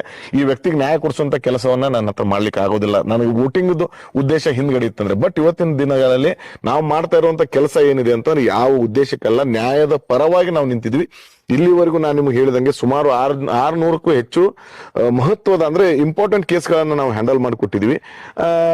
ಚಿಕ್ಕ ಪುಟ್ಟ ಕೇಸ್ಗಳಂತಂದ್ರೆ 1000 ಮೇಲೆ ನಾವು ಕೇಸನ್ನ ಹ್ಯಾಂಡಲ್ ಮಾಡಿಕೊಟ್ಟಿರ್ಬೋದು. ಸಣ್ಣ ಪುಟ್ಟ ಕೇಸ್ಗಳು ಎಲ್ಲರಿಗೂ ನೀವು ಮಾತಾಡಿದ್ರೆ, ಜನಗಳಲ್ಲಿ ಕೇಳಿದ್ರೆ, ಹಳ್ಳಿಗಳಲ್ಲಿ ಇವತ್ತು ನಾವು ಯಾವ್ಯಾವ ಹಳ್ಳಿಗಳನ್ನ ಮುಟ್ಟಿದ್ವಿ ಅಲ್ಲಿ ಕೇಳಿದ್ರೆ ಯಾವುದೇ ಅಪೇಕ್ಷೆ ಇಲ್ಲದೆ ಇದು ಕೆಲಸ ಮಾಡ್ತಾ ಇದಾರೆ ಅನ್ನುವಂತ ಮಾತನ್ನ ಅವ್ರು ಹೇಳ್ತಾರೆ. ನೀವು ಹೇಳ್ತಿದ್ರಿ ಸಾಕಷ್ಟು ಜನಮನವನ್ನ ನಮ್ಮ ಸಂಘಟನೆ ಮುಟ್ಟಿದೆ, ನೊಂದವರ ಧ್ವನಿಯಾಗಿ ಸಮಸ್ಯೆ ಅಂತ ಬಂದವರಿಗೆ ಅದಕ್ಕೆ ಒಂದು ಸಾಂತ್ವನ ಹೇಳುವಂತಹ ಮತ್ತು ಪರಿಹಾರವನ್ನ ಕಂಡುಕೊಳ್ಳುವಂತಹ ಕೆಲಸವನ್ನ ಮಾಡಿದ್ದೀರಿ ಅಂತ ಹೇಳ್ತಿದ್ರಿ. ಈಗ VSS ಸಾಕಷ್ಟು ನ್ಯಾಯಪರವಾದಂತಹ ಕೆಲಸವನ್ನ ಮಾಡಿದ್ದೀರಿ. ಇದು ಕೇವಲ ವಿಜಯ ನಾಯಕಿಂದ ಆಗುತ್ತೆ ಅಂದ್ರೆ ಸಾಧ್ಯ ಇಲ್ಲ, ನಿಮ್ಮ ಸಂಘಟನೆಯಿಂದ ಆಗುತ್ತೆ. ಯುವಕರಾಗಿರ್ಬೋದು, ಅದಕ್ಕೆ ಸಾಕಷ್ಟು ಸಲಹೆ ಸಹಕಾರವನ್ನು ಕೊಡುವಂಥದ್ದು, ಕಾನೂನು ಆತಂದ್ರೆ ಕಾನೂನಾತ್ಮಕ ಸಲಹೆಗಳನ್ನ ಕೊಡುವಂತವ್ರು, ಸಮಾಜಮುಖಿಯಾಗಿ ವಿವಿಧ ಜಾತಿ ಧರ್ಮದ ಒಂದು ಜನರ ಸಂಘಟನೆ ಆಗಿರ್ಬೋದು. ಯಾಕೆಂದ್ರೆ ಸಂಘಟನೆ ಅನ್ನೋದು ಕೇವಲ ವ್ಯಕ್ತಿಯಿಂದ ಅಲ್ಲ, ಸಂಘಟನೆ ಅಂದ್ರೆ ಕೇವಲ ಜನರಿಂದ ಆಗಿರ್ತಕ್ಕಂಥದ್ದು. ಇಷ್ಟು ನ್ಯಾಯಪರವಾದಂತಹ ಕೆಲಸವನ್ನು ಮಾಡಿದಿರಿ, ಇದು ಹೇಗೆ ಸಾಧ್ಯ? ಇಲ್ಲ, ನಾವು ಮೊದಲಿಗೆ ನಾವು ಇದನ್ನ ಪ್ರಾರಂಭ ಮಾಡ್ಕೊಂಡಾಗ, ವಿಜಯ ಸೇನಾ ಸಮಿತಿ ಪ್ರಾರಂಭ ಮಾಡ್ಕೊಂಡಾಗ ನಮಗೂ ಒಂದು ವಿಚಾರ, ಒಂದು ಅಂಕಿ ಸಂಖ್ಯೆಗಳ ಒಂದು ರೇಂಜ್ ಅನ್ನು ನಾವು ಫಿಕ್ಸ್ ಮಾಡ್ಕೊಂಡಿದ್ದೀವಿ. ಇಲ್ಲಿವರೆಗೂ ಹೋಗ್ಬೋದು ಇಲ್ಲ. ಬಟ್ ನಾವು ಏನ್ ಅನ್ಕೊಂಡಿದ್ವಿ ಅದರ 10 ಪಟ್ಟು 20 ಪಟ್ಟರಷ್ಟು ನಮಗೆ ಅಭಿಮಾನ ದೊರೀತಾ ಇದೆ, ಜನರ ಪ್ರೋತ್ಸಾಹ ಮತ್ತು ಬೆಂಬಲ ದೊರೀತಾ ಇದೆ. ಜನರು ಇವತ್ತು ಆ ಒಂದು ವಿಜಯ ಸೇನಾ ಸಮಿತಿಯನ್ನು ಒಪ್ಕೊಳ್ತಾ ಇದ್ದಾರೆ. ಹೀಗಾಗಿ ನಮ್ಮ ಜೊತೆ ಗುರುತಿಸ್ಕೊಳ್ತಾ ಇದ್ದಾರೆ. ಪ್ರಾರಂಭಿಕ ಹಂತದಲ್ಲಿ ನಾವು ವಿಚಾರ ಮಾಡಿದಾಗ ವಿಜಯ ಸೇನಾ ಸಮಿತಿ ಅನ್ನೋದು ಹೋರಾಟಕ್ಕೆ ಸೀಮಿತ ಆಗಬೇಕು. ಹೋರಾಟಕ್ಕೆ ನಮಗೆ ಪ್ರತಿಯೊಂದು ಹಳ್ಳಿಗಳಲ್ಲಿ 2ರಿಂದ 3 ಜನ ನಮಗೆ ನಮ್ಮ ವಿಜಯ ಸೇನಾ ಸಮಿತಿ ಕಾರ್ಯಕರ್ತರಂದ್ರೆ ತಪ್ಪಾಗುತ್ತೆ, ಸದಸ್ಯರಂದು ತಪ್ಪಾಗುತ್ತೆ. ವಿಜಯ ಸೇನಾ ಸಮಿತಿಯ ಕುಟುಂಬ ಕುಟುಂಬ ಅನ್ಬೋದು, ಕುಟುಂಬ ಅಂತ ಅನ್ಬೋದು. ಅವರು 2 3 ಜನ ನಮ್ಮ ಪ್ರತಿಯೊಂದು ಹಳ್ಳಿಗಳಲ್ಲಿ ಶಿಕ್ಷಿತ ಯುವಕರು. ಅಂದ್ರೆ ಸಾಮಾಜಿಕವಾಗಿ ನಾವು ಹೋರಾಡ್ತಾ ಇರ್ಬೇಕಾದ್ರೆ ಸ್ವಲ್ಪ ಕಾನೂನಿನ ಅರಿವು ಇರಬೇಕು, ದಾಖಲಾತಿಗಳ ಅರಿವು ಇರಬೇಕು. ಹಿಂಗಾಗಿ ಶಿಕ್ಷಿತ ಯುವಕರಂತ ನಾನಿಲ್ಲಿ ಸ್ವಲ್ಪ ಒತ್ತಿ ಹೇಳ್ತಾ ಇದ್ದೇನೆ. 2 3 ಜನ ನಾವು ಪ್ರತಿಯೊಂದು ಹಳ್ಳಿಗಳಲ್ಲಿ ಈ ಒಂದು ಯುವಕರ ಸಂಘಟನೆಯನ್ನ ಮಾಡಿಕೊಂಡು ನಾವು ಮುಂದುವರಿಬೇಕು. ಸುಮಾರು ರಾಮದುರ್ಗ ತಾಲೂಕಿನಲ್ಲಿ 137 ಹಳ್ಳಿಗಳಿದಾವೆ. ಹಳ್ಳಿಗಳಲ್ಲಿ ಎಲ್ಲ ಸೇರ್ಕೊಂಡೊಂದು 300 ಜನದ ಒಂದು ತಂಡವನ್ನ ರಚನೆ ಮಾಡಿಕೊಂಡು ನಾವು ಪ್ರತಿಯೊಂದು ಹಳ್ಳಿಯಿಂದ ಈ ಕೆಲಸವನ್ನ ಮಾಡ್ಬೇಕು ಅನ್ನುವಂತ ಒಂದು ಯೋಚನೆಯಲ್ಲಿ 1 ವರ್ಷದ ಹಿಂದೆ ನಾವು ಮಾತಾಡಿದ್ದೇ. ಆ ಒಂದು ಪ್ರಕಾರವಾಗಿ ಹೋದಾಗ ನಮಗೆ ದೊರೀತಾ ಇರುವಂತ ಬೆಂಬಲ ಯಾವ ರೀತಿ ಇದೆ ಅಂದ್ರೆ, ಸುಮಾರು 1600ಕ್ಕೂ ಹೆಚ್ಚಿನ ಜನ ಯುವ ಸದಸ್ಯರು ಇವತ್ತು ವಿಜಯ ಸೇನಾ ಸಮಿತಿಗೆ ಜಾಯ್ನ್ ಆಗಿದ್ದಾರೆ. ಎಷ್ಟು ಹುರುಪಿನಿಂದ ಅಥವಾ ಎಷ್ಟೊಂದು ಎನರ್ಜೆಟಿಕ್ ಆಗಿ ಅವ್ರು ಕೆಲಸ ಮಾಡ್ತಾ ಇದ್ದಾರೆ ಅಂತಂದ್ರೆ, ಆ ಹಳ್ಳಿಗಳಲ್ಲಿ ನಾವು ಮಾಡಬೇಕಾದಂತ ಕೆಲಸಗಳನ್ನ ನಾವು ಹೇಳ್ಕೊಟ್ಟಂಗೆ ಅವರೇ ಮಾಡ್ತಾ ಇದ್ದಾರೆ. ಹೀಗಾಗಿ ನಮ್ಮ ಹೋರಾಟ ಒಂದು ರೇಂಜ್ ಮುಟ್ಟಿದೆ ಅಂತ ನಾವು ಹೇಳ್ಬೋದು. ಇವತ್ತು ನಾನೇನು ಯೋಚನೆ ಮಾಡಿ ಕೆಲಸ ಮಾಡ್ತಾ ಇದ್ದೇನೆ ಜನರಿಗಾಗಿ, ಅದು ಯುವ ಸಮೂಹ ಇವತ್ತು ಅದಕ್ಕೆ ರೆಡಿ ಆಗ್ತಾ ಇದೆ, ಹೋರಾಟಕ್ಕೆ ರೆಡಿ ಆಗ್ತಾ ಇದ್ದಾರೆ. ಇದರಿಂದ ನಾವು ಒಂದು ಅರ್ಥ ಮಾಡ್ಕೊಳ್ಬಹುದು, ಒಳ್ಳೆ ರಿಸಲ್ಟ್ ಸಿಗ್ತಾ ಇದೆ ಅಂತ ಅನ್ನೋದನ್ನ ಅರ್ಥ ಮಾಡ್ಕೊಳ್ಬಹುದು. ನೀವ್ ಹೇಳ್ತಾ ಇದ್ರಿ ಸದಸ್ಯರಂದ್ರೆ ತಪ್ಪಾಗತ್ತೆ, ಪದಾಧಿಕಾರಿಗಳಂತ ತಪ್ಪಾಗತ್ತೆ ಅಂತ ಹೇಳ್ತಿದ್ರಿ. ಹಾಗಾದ್ರೆ ನಿಮ್ಮ ವಿಜಯ ಸೇನಾ ಸಮಿತಿಯ ಕುಟುಂಬದ ಸದಸ್ಯರ ಸಂಖ್ಯೆ ಸುಮಾರು ನಾನು ಹೇಳಿದ್ನಲ್ಲ, ಈಗ ಒಂದು 1600ಕ್ಕೂ ಹೆಚ್ಚಿನ ಯುವ ಕುಟುಂಬಸ್ಥರು ಅಂತ ಹೇಳ್ಬೋದು. ಕಾರ್ಯಕರ್ತರು ತಪ್ಪಾಗತ್ತೆ, ಕುಟುಂಬಸ್ಥರು ಅಂತ ಹೇಳ್ತೀನಿ. ಯುವಕರು ನಮ್ಮ ಜೊತೆ ಗುರುತಿಸ್ಕೊಂಡಿದ್ದಾರೆ. ಈಗ ಆಲ್ರೆಡಿ ಸೋಷಿಯಲ್ ಮೀಡಿಯಾದಲ್ಲಿ ಆಕ್ಟಿವ್ ಆಗಿ ಕೆಲಸಗಳನ್ನ ಮಾಡ್ತಾ ಇದ್ದಾರೆ. ಅವರ ಊರುಗಳಲ್ಲಿ ನಾವು ಒಂದು ಕಂಡೀಷನ್ ಹಾಕ್ತಿವಿ, ಯಾವ ಯುವಕರು ಬಂದಿರ್ತಾರೆ ನಾವು ಅವ್ರನ್ನೆಲ್ಲ ಇಲ್ಲಿ ಯಾವ್ದೋ ಹೋರಾಟಕ್ಕೆ ಬಂತಂದು ನಿಲ್ಲಿಸುವಂತ ಕೆಲಸವನ್ನ ಮಾಡ್ತಾ ಇಲ್ಲ. ಆಯಾಯ ಊರಿನ ಯುವಕರು ಆಯಾಯ ಊರಿನ ಪಂಚಾಯಿತಿ ವ್ಯಾಪ್ತಿಗಳಲ್ಲಿ ಮಾತ್ರ ಕೆಲಸವನ್ನ ಮಾಡಬೇಕು. ಅಲ್ಲಿಯ ಜನರಿಗೆ ಅನಾನುಕೂಲ ಆದಾಗ ಆ ಸಮಸ್ಯೆಗೆ ಧ್ವನಿಯಾಗಿ ನಿಲ್ಬೇಕು. ಇನ್ ಕೇಸ್ ಅವ್ರ ಕಡೆ ಸಾಧ್ಯ ಆಗದೇ ಇದ್ರೆ, ಅವ್ರ ಕಡೆಗೆ ಸಾಧ್ಯ ಆಗದೇ ಇದ್ರೆ ನಮ್ಮ ಹತ್ರ ಅದನ್ನ ಸಮಸ್ಯೆಯನ್ನು ತೆಗೆದುಕೊಂಡ್ ಬಂದ್ರೆ ನಾವು ಒಂದು ಪರಿಹರಿಸ್ಕೊಡ್ತೀವಿ ಅಂತ ಹೇಳಿದ್ವಿ. ಸೊ ಇವತ್ತಿನವರೆಗೂ ಯಾವ ಸಮಸ್ಯೆಗಳಿಗೆ ನಾವು ಕೈ ಹೆಚ್ಚಿದೀವಿ, ಯಾವ ಸಮಸ್ಯೆನೂ ನಮ್ದು ಮಾಡದೆ ಅಂದ್ರೆ ಹುಸಿಯಾಗಿ ಹೋಗಿಲ್ಲ, ಎಲ್ಲಾ ಕೆಲಸಗಳನ್ನ ಮಾಡಿಕೊಟ್ಟಿದ್ವಿ. ಹೀಗಾಗಿ ಜನರಿಗೆ ಅನುಕೂಲ ಆಗಿದೆ. ಸರ್, ನಾವು ನೋಡ್ತಾ ಇದ್ವಿ ಇಲ್ಲಿನ ವಾತಾವರಣ ನೋಡಿದ್ರೆ ಎಷ್ಟು ಸ್ವಚ್ಛಂದವಾಗಿದೆ ಅಂತ. ಅಂದ್ರೆ ಇದು ನೈಸರ್ಗಿಕವಾಗಿ ನಮಗೆ ಸಿಕ್ಕಿರ್ತಕ್ಕಂತಹ ಕೊಡುಗೆ. ನಿಜ ನಿಜ. ಹಾಗೆ ತಾವು ಈ ಸಮಾಜವನ್ನ ಸ್ವಚ್ಛಂದವಾಗಿಡಲು, ಭ್ರಷ್ಟಾಚಾರದಿಂದ ಮುಕ್ತ ಮಾಡಲು ಮತ್ತು ಜನರು ಆರಾಮಾಗಿ ಬದುಕಲು, ಅಂದ್ರೆ ಅವ್ರಿಗೆ ಯಾವುದೇ ಸಮಸ್ಯೆಗಳು ಆಗದಂತೆ ನೋಡ್ತಾ ಇದ್ರಿ. ಹಾಗೆ ನಾನು ಸೋಷಿಯಲ್ ಮೀಡಿಯಾದಲ್ಲಿ ನೋಡಿದಂಗೆ ಕಲ್ಲಾಪುರ, ರಾಮದುರ್ಗ ತಾಲೂಕಿನ ಒಂದು ಕಲ್ಲಾಪುರ ಹಾಗೂ ಹಾಲೊಳ್ಳಿ ಗ್ರಾಮದಲ್ಲಿ ಜ್ವಲಂತ ಸಮಸ್ಯೆಗಳ ಬಗ್ಗೆ ತಾವು ಬೆಳಕು ಚೆಲ್ಲಿದ್ರಿ, ಅದಕ್ಕೆ ಪರಿಹಾರವನ್ನು ನೀಡಿದ್ದು ನಾವು ನೋಡಿದೀವಿ. ಏನದು ಸಮಸ್ಯೆ, ಎಂತ ಆಯ್ತು? ಸರಿ, ಕೂತ್ಕೊಂಡ್ ಮಾತಾಡೋಣ. ಖಂಡಿತ. ಹಾಲೊಳ್ಳಿ ಮತ್ತು ಕಲ್ಲಾಪುರದಲ್ಲಿ ಸಂಪೂರ್ಣವಾಗಿ ಗ್ರಾಮಕ್ಕೆ ಅನೇಕ ಸಮಸ್ಯೆಗಳಿದಾವೆ. ಹಾಲೊಳ್ಳಿ ಗ್ರಾಮದಲ್ಲಿ ಇಲ್ಲಿವರೆಗೂ ಸ್ಮಶಾನದ ವ್ಯವಸ್ಥೆ ಇಲ್ಲಾಗಿತ್ತು. 100 ವರ್ಷಗಳಿಂದ ಯಾರೋ ಒಬ್ರು ಊರಿನ ಹಿರಿಯರು ಕೊಟ್ಟಂತ ಒಂದು ಲ್ಯಾಂಡ್ ಹೊಲಗಳಲ್ಲಿ ಅವರು ಅಂತಿಮ ಸಂಸ್ಕಾರನೆಲ್ಲ ಮಾಡ್ತಾ ಇದ್ರು. ಅದನ್ನ ಗ್ರಾಮಸ್ಥರು ನಮಗೆ ಹೇಳಿದ್ರು. ಆಮೇಲೆ ಸುಮಾರು 4 ವರ್ಷದ ಅವಧಿಯ ಹಿಂದೆ ಜಲಜೀವನ ಮಿಷನ್ ಮನೆ ಮನೆಗೆ ಗಂಗೆ ಅನ್ನುವಂತ ಮಿಷನ್ ಕೆಲಸ ಆಗಿ ಮನೆ ಮನೆಗೆ ನಳದ ಪೈಪ್ಗಳನ್ನ ಕೂಡಿಸ್ತಾರೆ. ಆದ್ರೆ ಇಲ್ಲಿವರೆಗೂ ನೀರು ಬಂದಿರಲಿಲ್ಲ. ನಾವು ನಮ್ಮ ವಿಜಯ ಸೇನಾ ಸಮಿತಿಯ ಸಂಯೋಜನಾ ಸಭೆಯನ್ನ ನಾವು ಹಾಲೊಳ್ಳಿ ಗ್ರಾಮದಲ್ಲಿ ಮಾಡಿದಾಗ ಅಲ್ಲಿ ಗ್ರಾಮಸ್ಥರು ಈ ವಿಷಯವನ್ನ ಹೇಳ್ತಾರೆ. ಹೇಳಿದಾಗ ಇಮಿಡಿಯೇಟ್ ಆಗಿ ನಾವು ಆ ಒಂದು ವಿಷಯಕ್ಕೆ ಸಂಬಂಧಪಟ್ಟಂತ ಅಧಿಕಾರಿಗಳನ್ನ ಸಂಪರ್ಕ ಮಾಡಿ ಯಾಕೆ ಈ ಅಡೆತಡೆ ಆಗ್ತಾ ಇದೆ, ಯಾಕೆ ಸಮಸ್ಯೆ ಆಗ್ತಾ ಇದೆ ಅಂತ ಕೇಳಿದಾಗ 2022ರಲ್ಲಿ ಆ ಊರಿಗೆ ಸ್ಮಶಾನವನ್ನ ಬೆಳಗಾವಿ ಜಿಲ್ಲಾಧಿಕಾರಿ ಸ್ಯಾಂಕ್ಷನ್ ಮಾಡಿರ್ತಾರೆ. ಬಟ್ ಇನ್ನೂವರೆಗೂ ಅದರ ಹದ್ದುಬಸ್ತಿಯನ್ನ ಆಗಿಲ್ಲ. ನಾವು ಈ ವಿಷಯವಾಗಿ ರಾಮದುರ್ಗ ತಹಶೀಲ್ದಾರ್ ಅವ್ರಿಗೆ ಮಾತಾಡ್ತೀವಿ. ಇಮಿಡಿಯೇಟ್ ಆಗಿ ಅದನ್ನ ಹದ್ದುಬಸ್ತಿ ಮಾಡಿಕೊಡ್ತಾರೆ. ವಿಜಯ ಸೇನೆಗೆ ಈ ವಿಷಯ ಗೊತ್ತಾದ ತಕ್ಷಣ, ವಿಜಯ ಸೇನೆ ಧ್ವನಿ ಎತ್ತಿದ ತಕ್ಷಣ ರಾಮದುರ್ಗನ ಶಾಸಕರು ಕೂಡ ಆ ಸ್ಥಳಕ್ಕೆ ಭೇಟಿ ನೀಡ್ತಾರೆ. ಇಮಿಡಿಯೇಟ್ ಆಗಿ ಆ ಊರಿಗೆ ಒಂದು ಗಟಾರಿನ ವ್ಯವಸ್ಥೆ, ಚರಂಡಿ ವ್ಯವಸ್ಥೆ ಆಗ್ಬೇಕಾಗಿತ್ತು. ಅದನ್ನ ಇಮಿಡಿಯೇಟ್ ಆಗಿ ಮಾಡ್ಲಿಕ್ಕೆ ಶಾಸಕರು ಹೇಳ್ತಾರೆ. ಅವರು ನಾವು ಮಾಡ್ತಾ ಇರುವಂತ ಕೆಲಸಗಳನ್ನ ಪಾಸಿಟಿವ್ ಆಗಿ ತಗೊಳ್ತಾ ಇದ್ದಾರೆ. ನಾವು ಯಾಕಂದ್ರೆ ನಾವೇನೋ ರಾಜಕೀಯ ಪ್ರತಿಸ್ಪರ್ಧಿಯಾಗಿ ನಾವು ಅವ್ರಿಗೆ ಕೆಲಸವನ್ನ ಮಾಡ್ತಾ ಇಲ್ಲ, ಏನೋ ಎಚ್ಚರಿಸಬೇಕು ಮಾಡ್ಬೇಕು ಅನ್ನುವಂತ ಕೆಲಸ ಇಲ್ಲ. ಜನಸಾಮಾನ್ಯರಿಗೆ ಆಗ್ಬೇಕಾದಂತ ಕೆಲಸಗಳಾದ್ರೆ ಸಾಕು ಅನ್ನುವಂತ ವಿಚಾರ ನಮ್ಮಲ್ಲಿ ಇದೆ ಅಂತ ಅನ್ನೋದನ್ನ ಅವ್ರಿಗೂ ಮನವರಿಕೆ ಆಗಿದೆ. ಹೀಗಾಗಿ ತತ್ಕ್ಷಣ ಮರುದಿನ ನಾವು ಹೋದ್ ಮರುದಿನಾನೇ ಅವರು ಭೇಟಿಯನ್ನ ನೀಡಿ ಅಲ್ಲಿ ಕೆಲಸವನ್ನ ಮಾಡುವಂತ ಕೆಲಸ ಆಗ್ತದೆ. ಆಮೇಲೆ ಸಂಬಂಧಪಟ್ಟ ಗ್ರಾಮ ಪಂಚಾಯತಿ ಒಳಗೆ ನಾವು ಮಾತಾಡಿದಾಗ ಸ್ಮಶಾನದ ವ್ಯವಸ್ಥೆ ಹೆಂಗಾಗಿತ್ತು, ಆಮೇಲೆ ಜಲಜೀವನ ಮಿಷನ್ ಕಾಮಗಾರಿ ಆಗಿರುವಂತ ಮನೆ ಮನೆಗೆ ನಳಗಳಲ್ಲಿ ನೀರ್ ಯಾಕೆ ಬರ್ತಾ ಇಲ್ಲ ಅಂತ ಕೇಳಿದಾಗ ಅದ್ರ ಅಡೆತಡೆಗಳನ್ನ ಅವ್ರು ನಮಗೆ ತಿಳಿಸ್ತಾರೆ. ಅದ್ರ ಬಗ್ಗೆ ನಾವು ಅಧಿಕಾರಿಗಳ ಜೊತೆ ಮಾತಾಡಿದಾಗ ಇಮಿಡಿಯೇಟ್ ಆಗಿ ಕೆಲಸ ಪ್ರಾರಂಭ ಆಗ್ತದೆ, ಮನೆ ಮನೆಗೆ ನೀರು ಸ್ಟಾರ್ಟ್ ಆಗುತ್ತೆ. ಬಟ್ ಅಲ್ಲಿ ಸ್ವಲ್ಪ ಒಂದು ಯಾರ್ದು ಹೊಲದಲ್ಲಿ ಊರಿನ ನೀರೆಲ್ಲ ಹೋಗ್ತಾ ಇದೆ ಅನ್ನೋ ಕಾರಣಕ್ಕೆ ಆ ಒಂದು ನೀರನ್ನ ಸ್ವಲ್ಪ ಗಟಾರ್ ಆಗುವವರೆಗೆ ಅದನ್ನ ತಡೆದು ಅದನ್ನ ಕಂಪ್ಲೀಟ್ ಆಗಿ ಗಟಾರ್ ಚರಂಡಿ ವ್ಯವಸ್ಥೆ ಆದ ತಕ್ಷಣ ಅದನ್ನ ನೀರನ್ನ ಪ್ರಾರಂಭ ಮಾಡುವ ನಿಟ್ಟಿನಲ್ಲಿ ಸ್ವಲ್ಪ ಪ್ರಮಾಣದ ನೀರನ್ನ ಬಿಡ್ಲಿಕ್ಕೆ ಇವತ್ತಿನ ದಿನಮಾನಗಳಲ್ಲಿ ನಾವು ವ್ಯವಸ್ಥೆಯನ್ನ ಮಾಡಿಕೊಟ್ಟಿದ್ದೇವೆ. ಇದು ಒಂದು ನಮ್ಮ ಸಾಧನೆ ಅಂತ ಹೇಳ್ಬೋದು.